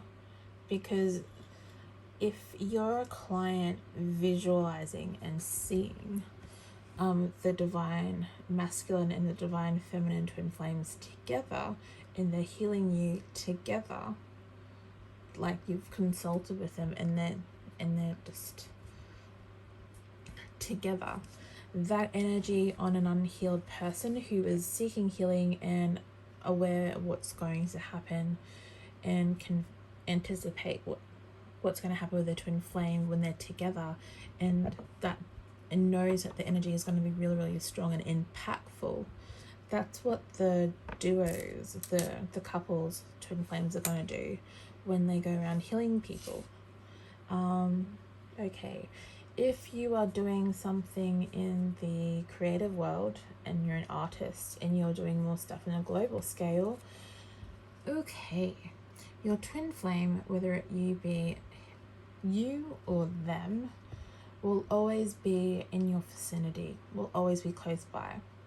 You will organize your lives that way, that when one is, okay, they want to use music. If you're doing like music on the world stage and you're most likely both going to be in the same industry together if you are going to be artists. So for music, if you're both musicians, both in that kind of world, it's going to be a different world too. You're going to change it if you're in the music industry as a light worker. In the next few years, you're going to change what that means in reality. The divine masculine will follow their counterpart with them if they're going on tour, or if they're in the studio. The divine masculine won't be too far away, because they know that when they're together, they're going to have the most healing effect when their energies are close together. If you're separate, you're not going to feel one or both energies the deepest. So get used to traveling with them, because when you travel with them and you feel like you need to travel at any aspect of your life, there's a reason for that, and that means that you need to touch a lot of people just by either talking to them together in a different place or walking past massive groups of people and just anchoring in your light as a twin flame couple. And it's going to be really important. And then when you are doing music and you're like performing into like 10,000 plus people and you're together, not necessarily on the same stage at the same time, but you're in like the radius of each other, very close by.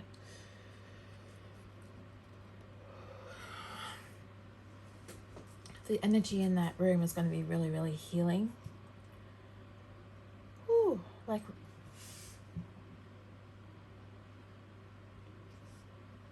the healing is going to be massive. It's going to help so many people who have been drawn to music and going to concerts before the 5D ascension. And it's going to move all these people who come to watch these divine counterparts doing music or any other kind of art form, and it's going to push them into 5D. They're going to heal, they're going to wake up. It's just going to be whoo. Yeah, and I'm feeling all that energy down to my toes.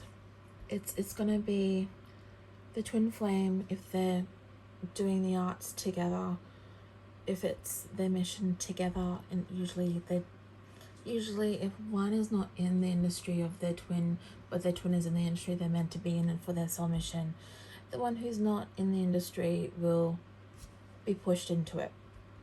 They're already signed up for it beforehand.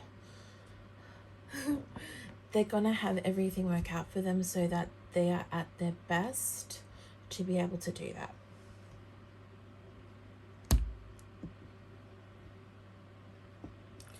So if there's like a divine feminine who is supposed to be in the music industry who isn't, but their divine masculine is, then the divine feminine, oh gosh, I feel like if this resonates with anyone, please comment below. I need to, should be fine, there should be, okay, if there is a divine feminine who's meant to be in the music industry, for example, who isn't, but your divine masculine is, then everything, and I mean everything, is going to be dropped, and your guides are going to work so hard to make sure that you're in the industry with your twin flame that you're meant to be in.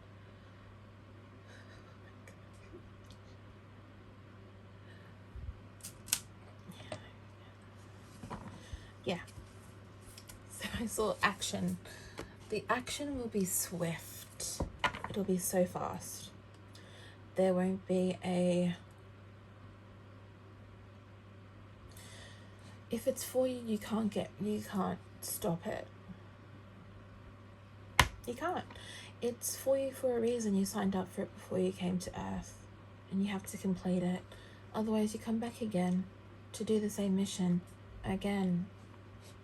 Maybe on a different Earth, on a different planet, but you and your twin will have to reincarnate again to do it, because it's your contract.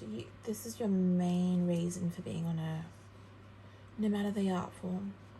If it's an actor, if you wanting to be an actor, then you're probably going to like meet them on set of something.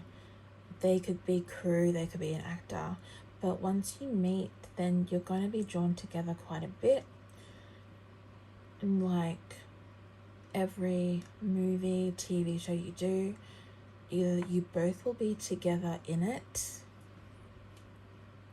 or one of you will have the job, the other will be with them, just support. But that energy on the set will change a lot of stuff. It will magnify the light, and And you won't even have to, in the future, no one will have to bless entertainment anymore so they don't get brainwashed. Because the people creating the entertainment are highly evolved and awakened. And yeah. But yeah, the music stuff. I feel like anyone who's contracted on Earth as a light worker here, Starseed Twin Flame, who is supposed to be a musician in this next stage of ascension, no matter what you're doing, no matter what kind of thing that you are finishing off this year, even if you haven't finished it by next year, it's going to be pushed forward. You're going to be forced to go forward.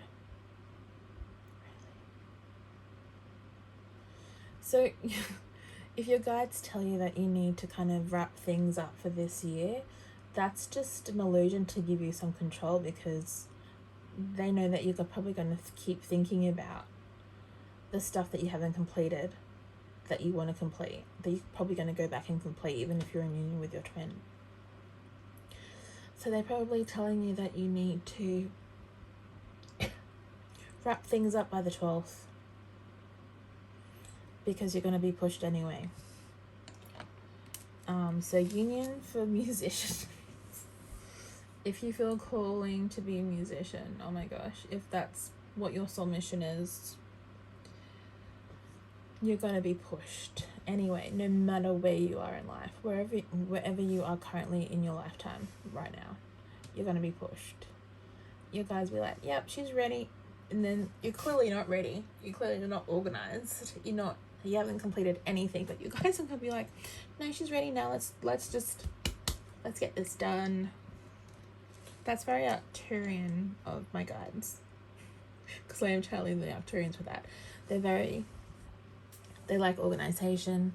They're very creative as well, but they thrive in organizing and having plans and being logical. But they're compassionate as well. I'm going to say that they're compassionate. I feel like they are. But if the more you build a relationship with your galactic guides, the more that their personalities come across. So, yikes. That's going to scare some people. Even if you haven't tied up any loose ends, you're going to be thrown into it no matter what. Because you don't have a choice. You contracted to do it. You contracted. It goes for painting and art and stuff and writing. If you're twin and you like that, then that's what you're going to be doing together. You will create these conscious stories, these conscious paintings, these high vibrational things where you kind of channel light codes through your storytelling and your paintings, and they'll be healing. They'll be up all over the world and people will pay to see you. You'll be prominent in your industry. That goes for the musicians who are being forced to come into their soul mission because it's needed. Yeah, I think the musicians that are light workers are going to have the toughest time, because as the industry is now and the twin flames getting into union together, their energy is so strong together, no matter how close they are together. If they're in the same space, the energy is going to be so strong that everyone around them is going to feel very on edge. And all the people that aren't supposed to be in your physical space with twin flames around will leave on their own. You do not have to ask them to leave, and you do not have to fire them. They'll just feel so uncomfortable being there that they will leave on their own. And your soul family, who's meant to be with you in this journey as you work together as musicians, will stay. Everyone else will clear off because they can't handle the twin flame connection that they're around. The soul family of the true twin flame connection can handle it because they share the same energy frequency and essence. So any karmics who think they can stick around the twin flame around when the twin flame is in union to mess some stuff up, nope. You'll clear off on your own. You won't be able to stand the connection in the energy. You'll look at the divine feminine and be like, you won't be able to even, the karmic females who try to interfere with the unions won't even be able to look at the divine feminine, because the divine feminine will embody something that they can't even fathom. Not your fault, divine feminines. They get what they deserve. Ooh, 6th chakra, Archangel Metatron, third eye. Truth, seeing the truth. No, okay. The truth. The truth of the karmic energy is coming. What they're planning, what their next plan is. And this is not, they're not planning something with just the divine masculine on his own while the divine masculine is on his own. No, these karmics are planning something when the union is like happening, when they're in union. So this divine couple could be musicians, for example. They're on tour. There's a karmic energy that wants to interfere. Who wants the divine masculine? It's going to backfire on them. They will show their true colors. They will show their true plans. Everyone in the vicinity of the twin flame couple will see the truth of what this karmic is actually like, and everything that they've ever been involved in to disrupt this connection, no matter who else they've had, who they were in cahoots with, will come to light. And in this day and age, with phones and stuff, people will be recording their outbursts and all their truths and posting it. So if any divine masculines out there have any kind of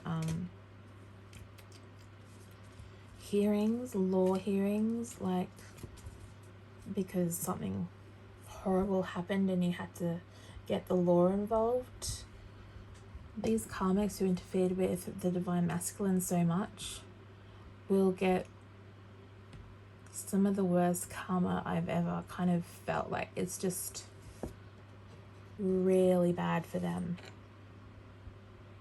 Yep, really bad for them. And they won't be able to get away from it. They won't be able to like talk the way out of it, lie the way out of it, manipulate the way out of it. They'll be stuck, and they'll be not just energetically pushed out, but physically pushed out, fired from it, from whatever job they've been hired to do. And then the people they are working for or working with will have to kind of stop production. So maybe it's like music stuff still. Yes, we're still talking about music stuff. So like production, whatever they do with music stuff, touring, will be paused, and they will hurriedly call in someone to replace the person they just fired, because the karmic has done something so horrible they can't redeem themselves anymore, and that the group that they're with, working with, doesn't want them anywhere near them anymore. Whew. And this goes for soul family members as well. Oh my gosh. Who have karmic energies around them that are blocking their full potential. So if you know anyone like that, divine masculines that are in your current soul family right now, in your space, in your friend group that you work with, presently, past, and they have someone there that the energy is wrong and nothing feels the same when they're around, the truth of who they are will come out to light too. Yeah. yeah, so so for musicians, this is just for musicians as an example. If there is a musician who has a karmic attached to them, that karmic will be ousted and then ostracized. Breakup, if they're dating, breakup, attachment, and then you'll feel the energies go back to normal, how they were always meant to be, high vibrational. And that's happening soon, like a week or two. End of the year. It's going to be ousted. They're going to be ousted.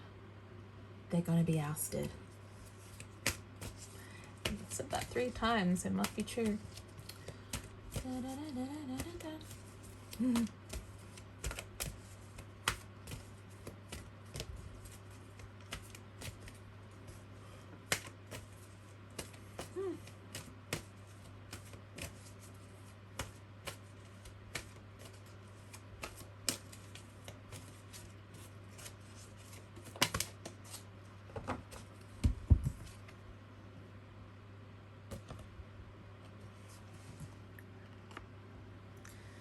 Healer of the ages, the true twin flames, the ones coming into union are very powerful healers. Jesus Christ, powerful. If they just acknowledge that, they'd have less problems. Oh gosh, yes we would. He looks all glowy. Seriously, he looks really glowy.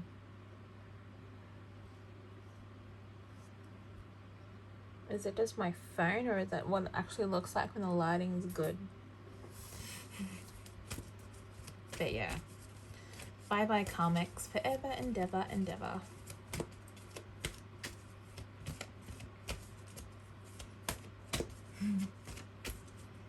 Yeah. Ooh. Rest and rejuvenation. Divine masculines. Rest. Rejuvenate. Connect to your divine feminine. She will give you the world. You deserve it. And you'll give it to each other. You both deserve it. You worked very hard. You've completed a lot of lessons. And now it's union. If you can forgive each other for stuff that comes up.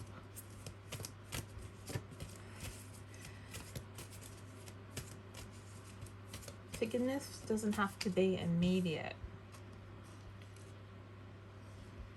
Another knot. Forgiveness doesn't have to be immediate. It just, you have to be on your way. You have to be, you have to realize that the love you have for your counterpart is greater than what they've done, what they've had to experience to get to where they are today.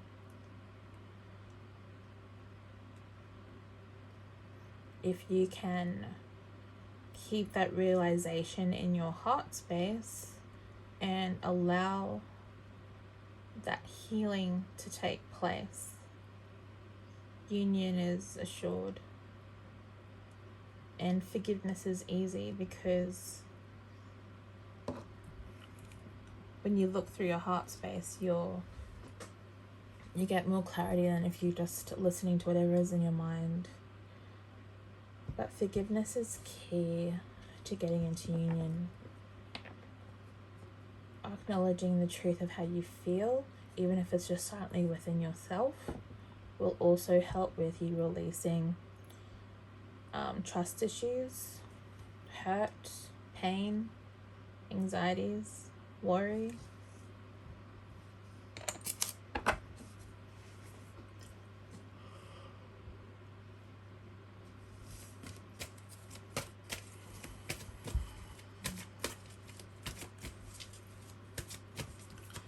I'm hearing something about Sarah to Sarah.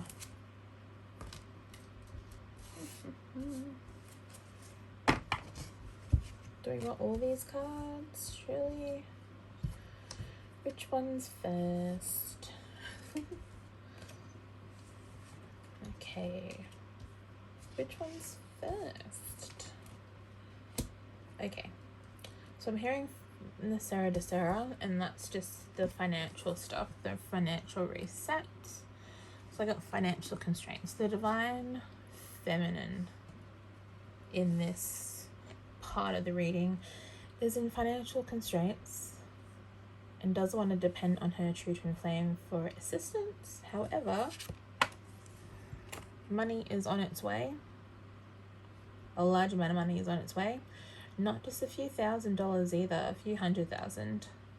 Just to make sure the divine feminine can be like, oh, I'm fine, I can buy stuff that I need, thank you.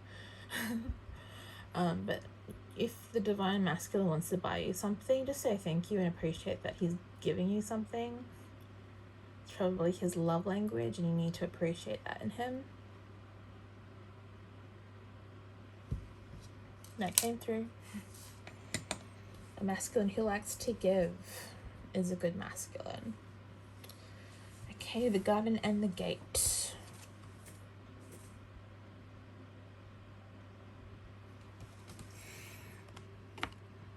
So I want to take this card a little literally for the story that's about to be told. The feminine is in her constraints with the gate. And outside she sees the potential for greatness, for a high vibrational life, the life she's ever want, with the sky being white and the doves. So she can have the spiritual life she always wanted.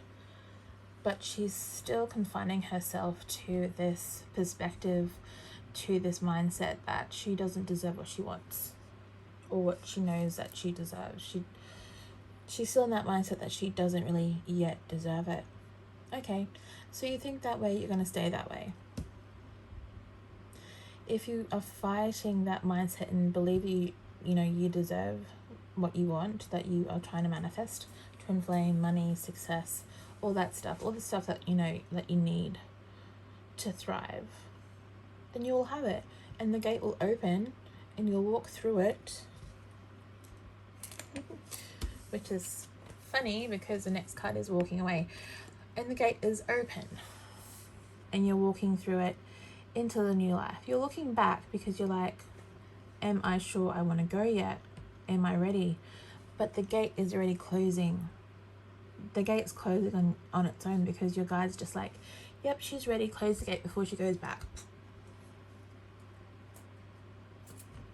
There's once you decide that you want a different life, then the gate's going to close, the door's going to close. You can't go backward. Your guides don't want you to go backward. You've had that little sliver of hope, that little bit of belief that you deserve more than what your current circumstance is. And your guides are like, yep, she's ready, push her through. Because the feminines and the masculines need to come into divine union. Now. Now's the time. Time doesn't exist. Now's the time. Anyone who thinks that the right time is going to happen, time's an illusion. The time is now. Time is an illusion. Remember that, divine masculines. Time is an illusion and doesn't exist. The time is now. How many times do you want me to say it? Time is an illusion. Time is an illusion. Time is an illusion. I don't even carry a clock. I have a phone, yes, but I don't use it. I see the time every time I open it, but I'm like, oh, it's the afternoon. It's nearly dinner time.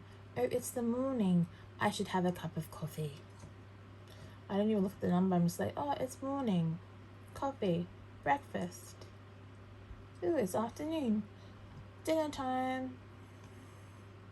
It's all food related though. So you know when to eat.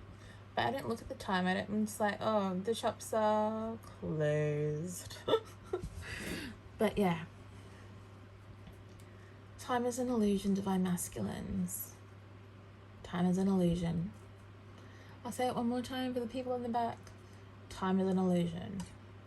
And if you're waiting but you know you have to come forward, you're just interfering with your own union. You're interfering with your own union when you don't come in when you know you should. So stop being a fraidy cat and step forward. Fraidy cat, fraidy cat. Sorry, the more I channel high vibe energies, the more crazier the reading is gonna get. Okay, 5th chakra, Archangel Gabriel. Speak your truth more. Speak more. That's for the divine masculines. Come and talk to your divine feminines. They are waiting for you to start talking. And they're getting tired of waiting. They want you just as much as you want them. There's going to be no rejection. The only rejection you have to worry about is coming from an unhealed divine feminine. If you're healed and you know they're healed, they're not going to reject you. They feel like they have to come together with you. It's just like that kind of inner knowing that you know that you have to be together. Okay.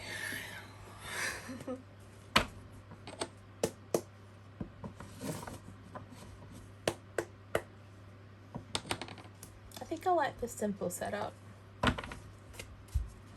Not too many crystals, just enough that I intuitively pick. Oh, excuse me. But yeah. Divine masculines. You'll be waiting forever if you don't make a move. The perfect time is now. If you're awake with your phone in your hand, watching this reading, that's the perfect time to message your divine feminine. Get off the reading, you can watch it later. Message your divine feminine. They would love to hear from you. You're the one who has to move forward. The divine feminine is not going to move forward. And I just hope the divine masculine is not going to move forward because they're still scared. They're scared of rejection. But they don't have to be. You want the feminine to trust you. Trust the feminine to not reject you. Ah, called you. And some healing you need to do, huh? Yeah. They just told me to shuffle a different way, so I'm going to keep shuffling until they tell me to pick a card. See? The more I channel, the crazier I get. That's how I know I'm channeling high vibrational energies. Oh golly, okay. I didn't realize the reading was going to be this long when they told me to do a reading. Oh, they did say everything though. Nasera is coming up again. That's happening soon for the collective. Someone has a lisp. That's fine. Lisps are cute.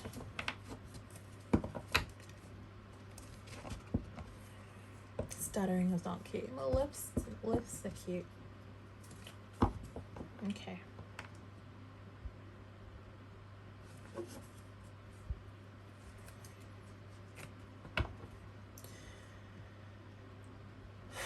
Yes. So Nasera.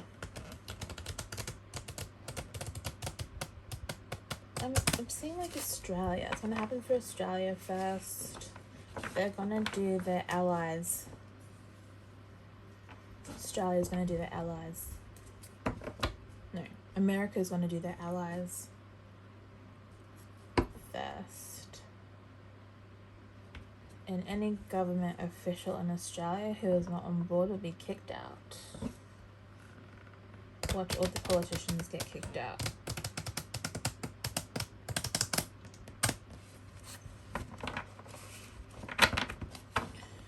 If they don't want the wealth that's been taken from people, they're gonna be ousted and they're gonna have to watch from the sidelines. Will they even get their money that they? Probably not. They've taken enough from the people already, I think. Every politician in the world has already taken enough from its people that they're not going to get it. They might get a little bit because there's like still money owed, but that shuffle did not work. Yeah, they're not going to get a lot because they've abused their power. And this is globally, not just Australia and America. The governments have globally taken advantage of the people. And yes, so Sarah will go back to the people in the coming weeks.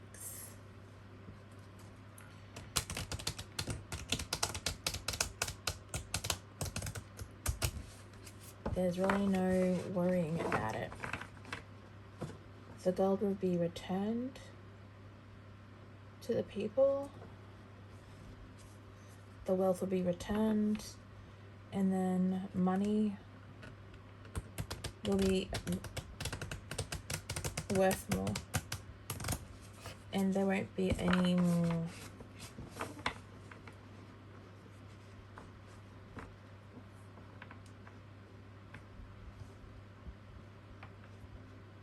like the Australian dollar won't be more than the Canadian. They'll be the same.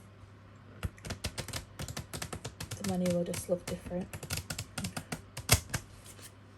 because we're trying to unify everything, not vilify.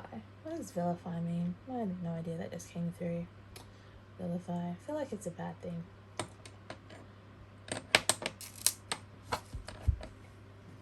English is my second language. First language is light language. Okay. Okay, vilify. Speak or write about in an abusively disparaging manner. Yeah. Oopsie.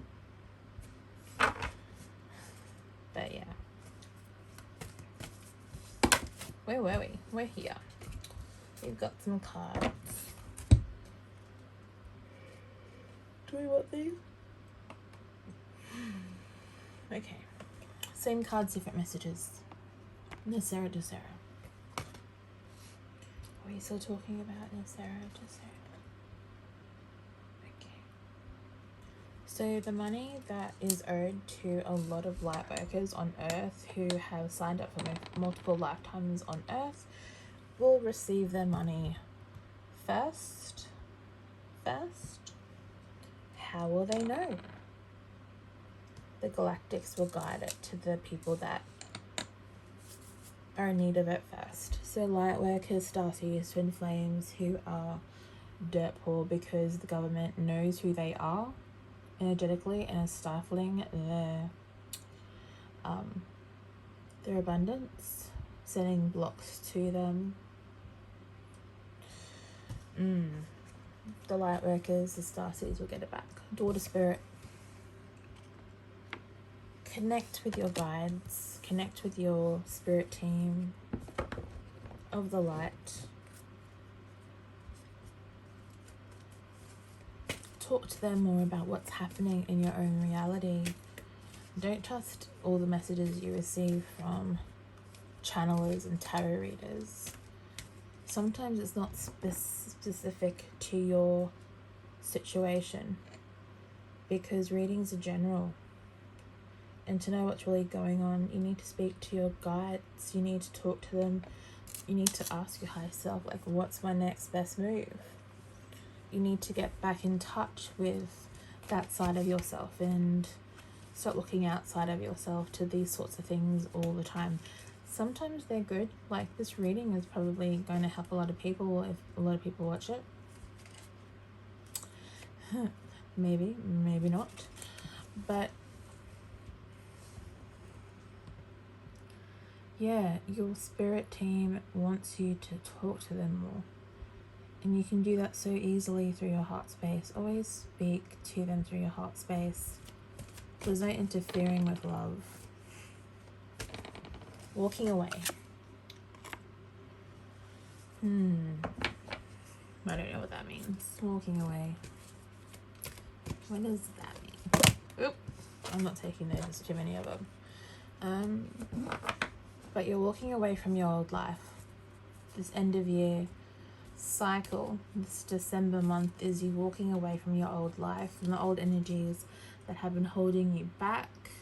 And because Nistera Jacera, that whole finances, gold, wealth being returned to the people is happening in the coming weeks. It's like this whole reset, global reset of the finances, global like reset of people's lives as they're walking into new paths. You have a choice, but that choice will keep you in 4D, in low vibey. You will be depressed and unhappy until you decide to walk through the gate and walk away from your old life. You can always walk away from your old life, no matter when. But this month is the time to do it because it sets you up for next year to be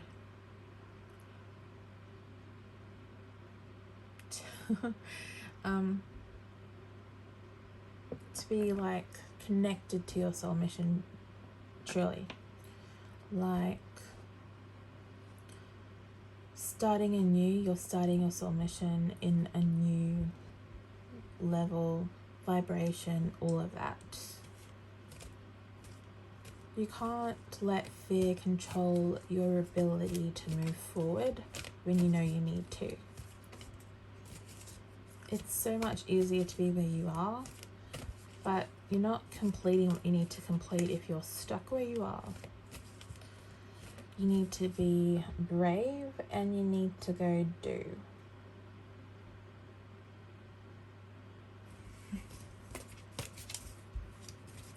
It's alright. Fear's a good motivator. You just think of, if you move forward, you have a lot to fear of the unknown. If you don't, you have the fear of living the same pathetic life that you're not thriving in currently. It's alright. You'll eventually move forward because you'll get sick and tired of living the boring, redundant old life that you're supposed to let go this month.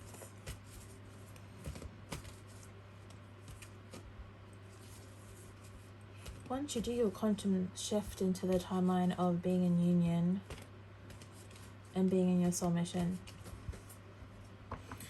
and if you're watching this reading, you're probably you've got one foot in the old, one foot in the new, and you don't know where you want to go yet. Always move forward, not backward. Keep moving forward. You can always visit your family if you need to. Like, they're not going anywhere. They may not be on the same vibration as you, but they're not going anywhere. You just live in different realities for a while until they shift too. Yeah. Your heart chakra. The 4th chakra. Heart activations are happening all over. Because twin flames are getting into union.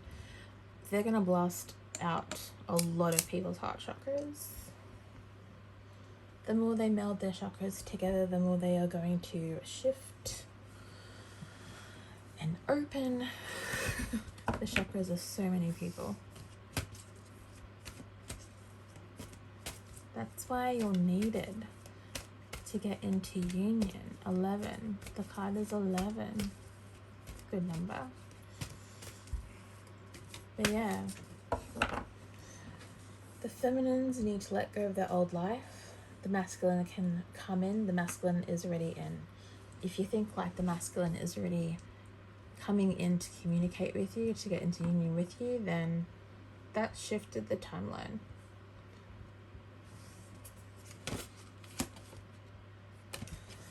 Yes, the man will be a bit in his head too much. A bit in his head too much, yeah, that makes sense. But he'll be logical, not emotional. In this union, when he comes in to communicate, he'll be he'll think of it logically. He'll approach it logically because he's afraid to screw it up. He's scared to be vulnerable. You should be though, because then the feminine will mirror that back to you, and then you'll be like, oh, she's cold. She's only mirroring what you're giving her. She's only mirroring your logical stuff because you're giving that to her instead of laying it all out and just bearing your soul. When you bare your soul and you're vulnerable, you get the emotional. Do I read it reversed? Just flicked it. But anxiety. They have anxiety about this still. I don't get it.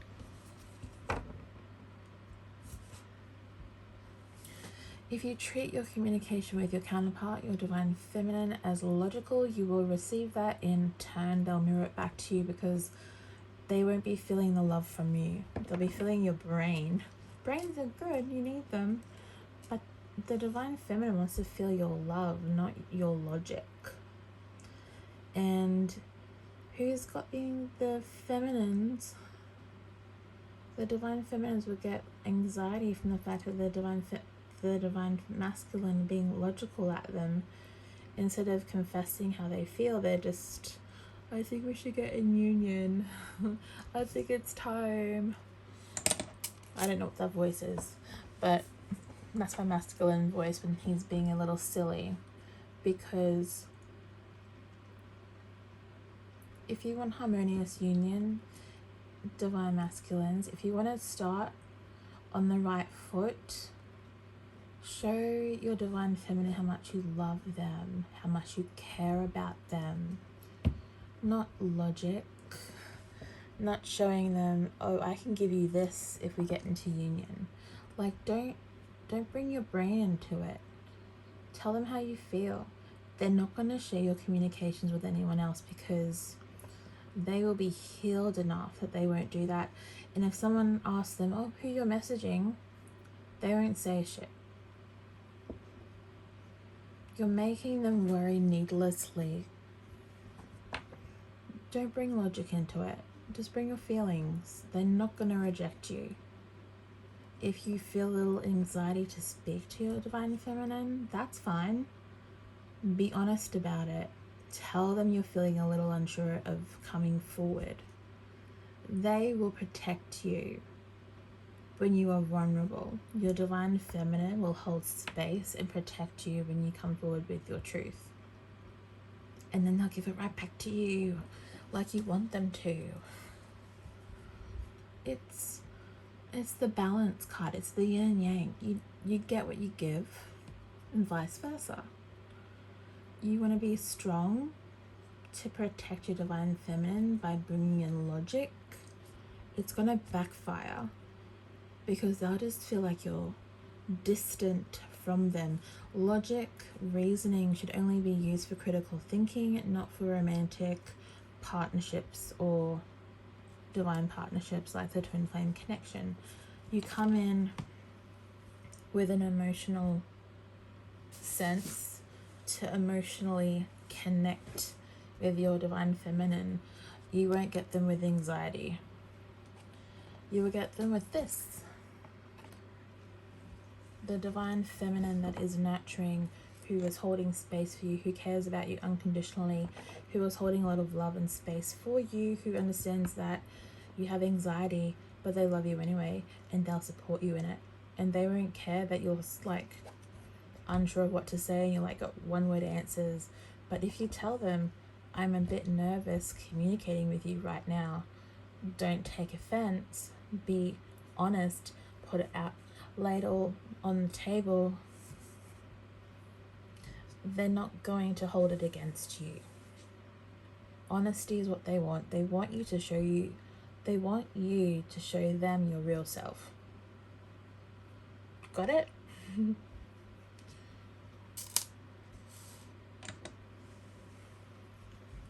That's just for any divine masculines listening in while I'm actually recording. So feminines, divine feminines, tell me if I'm wrong. Do you want your masculine to come in with their brain and logical reasoning, like, oh, it's time for us to get into union, when do you want to meet, instead of communicating with you from an emotional point? I would want the emotional, even though I don't like to show it so much.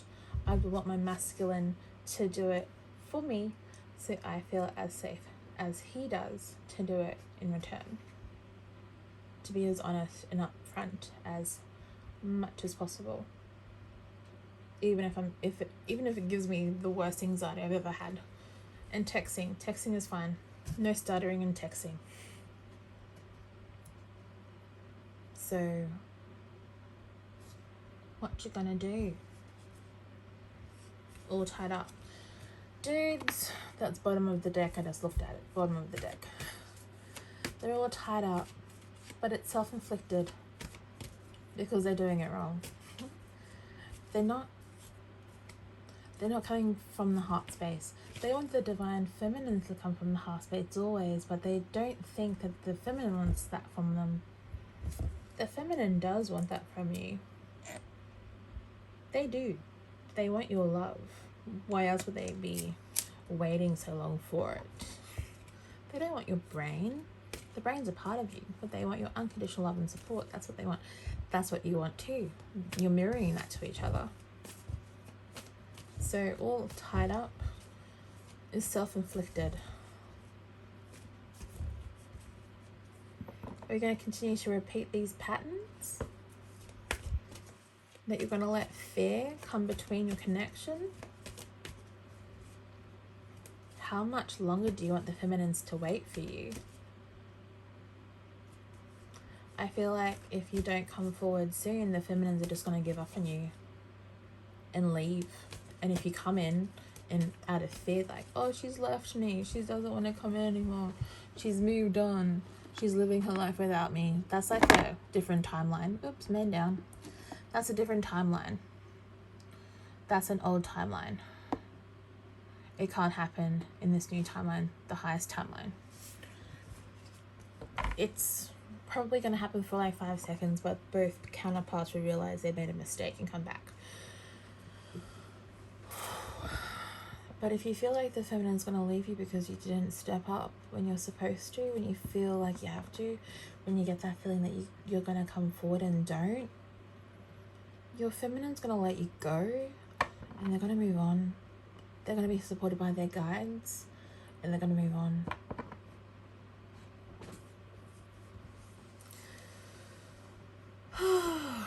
Yep.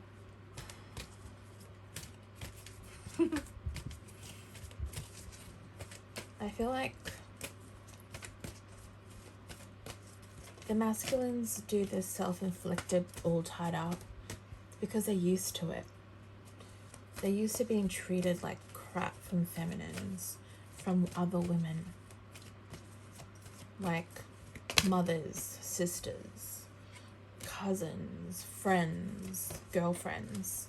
They've just got like the shit end of the stick from a feminine, no matter like, well, some feminine relationships they've had, but they believe the divine feminine is like all these other feminines, that they're going to be treated like crap, that getting into union is going to be like the other relationships, abusive, manipulative.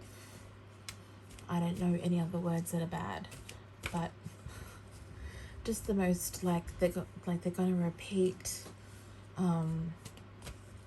a relationship like they had in the past that was the worst kind of situation they've ever been in. But what they don't understand is, and what they're like not taking into account, is that their counterpart has been through their emotional roller coaster as much as they've been through their own emotional roller coaster, learning their lessons. So the feminine has always known what the masculine has been through, even if they don't know the details. And they're not going to repeat that pattern with you. They're not going to treat you like shit. So stop tying yourself up and believing that your divine feminine is going to treat you like garbage. They're not. Because they too themselves have experienced being treated like garbage. And if they feel like the divine masculine is going to treat them like a queen, a princess, really, really good, however you want to label that, whatever labels, they're going to, they want you to treat them good, and they'll treat you exactly the same way back, because the divine feminines have healed their crap, and they know what they deserve, and they know what the masculine deserves. And the masculine just needs to get out of their head and into their heart space and feel that the feminine is not going to screw them over. Screw them, sure, but not screw them over. Yeah. I'm sick of that all tied up card. I don't like that card. It's just one of those things. See? Balance. This looks like the next card that just flew out to distract me from my hate for the last card. But the divine feminine and the divine masculine twin flames, when they come together, they balance each other out. And when they're together finally, they will realize that everything they've worried about was just in their head. When they're together, everything balances itself out. All the energies, the worry, the anxiety, everything they've ever been worried about, everything they've ever experienced that was shitty, bad, is going to balance out. They're going to realize that the divine feminine is nothing like any other feminines they've ever had in their life. And they're not going to want to hurt them. They're not going to repeat patterns. They're going to step up and do better. Because the feminine is treating them like they deserve better, and so they will do that. Are these cards for this? No. Okay. Yeah. So masculines, divine masculines, you don't need to be scared of your divine feminine. They will treat you as you treat them. You treat them really good, they will treat you even better. And then you'll heal that wound that you can't trust any feminines. Either a mother wound, a sister wound, an aunt wound, friend, ex-girlfriend. All of that stuff will be healed. You'll balance all of that out. You'll transmute that stuff. You get that icky stuff out of your cells so that it's not anchored in there anymore. And you'll heal it. And you'll transmute it. And you'll get rid of it. And you won't see your divine feminine like... I'm hearing this. Why am I hearing... Where did that come from? Okay. You won't see them as a skank like you've seen every other woman that's chased you. The divine feminine won't chase you.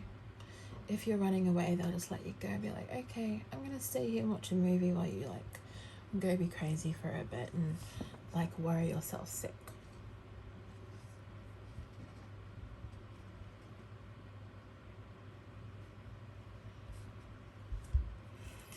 They want to give you the world. Okay, this is for the divine masculines. The divine feminines want to give you the world. You want to give them the world. They want to give you the world. It's reciprocated.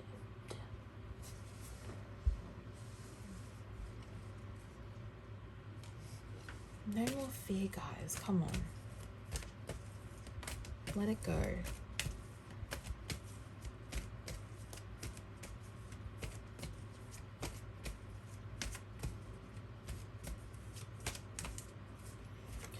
I think when the divine feminine wants to give you the world, divine masculine, that's when you should realize that you've hit the jackpot in a person that appreciates you for who you are, completely.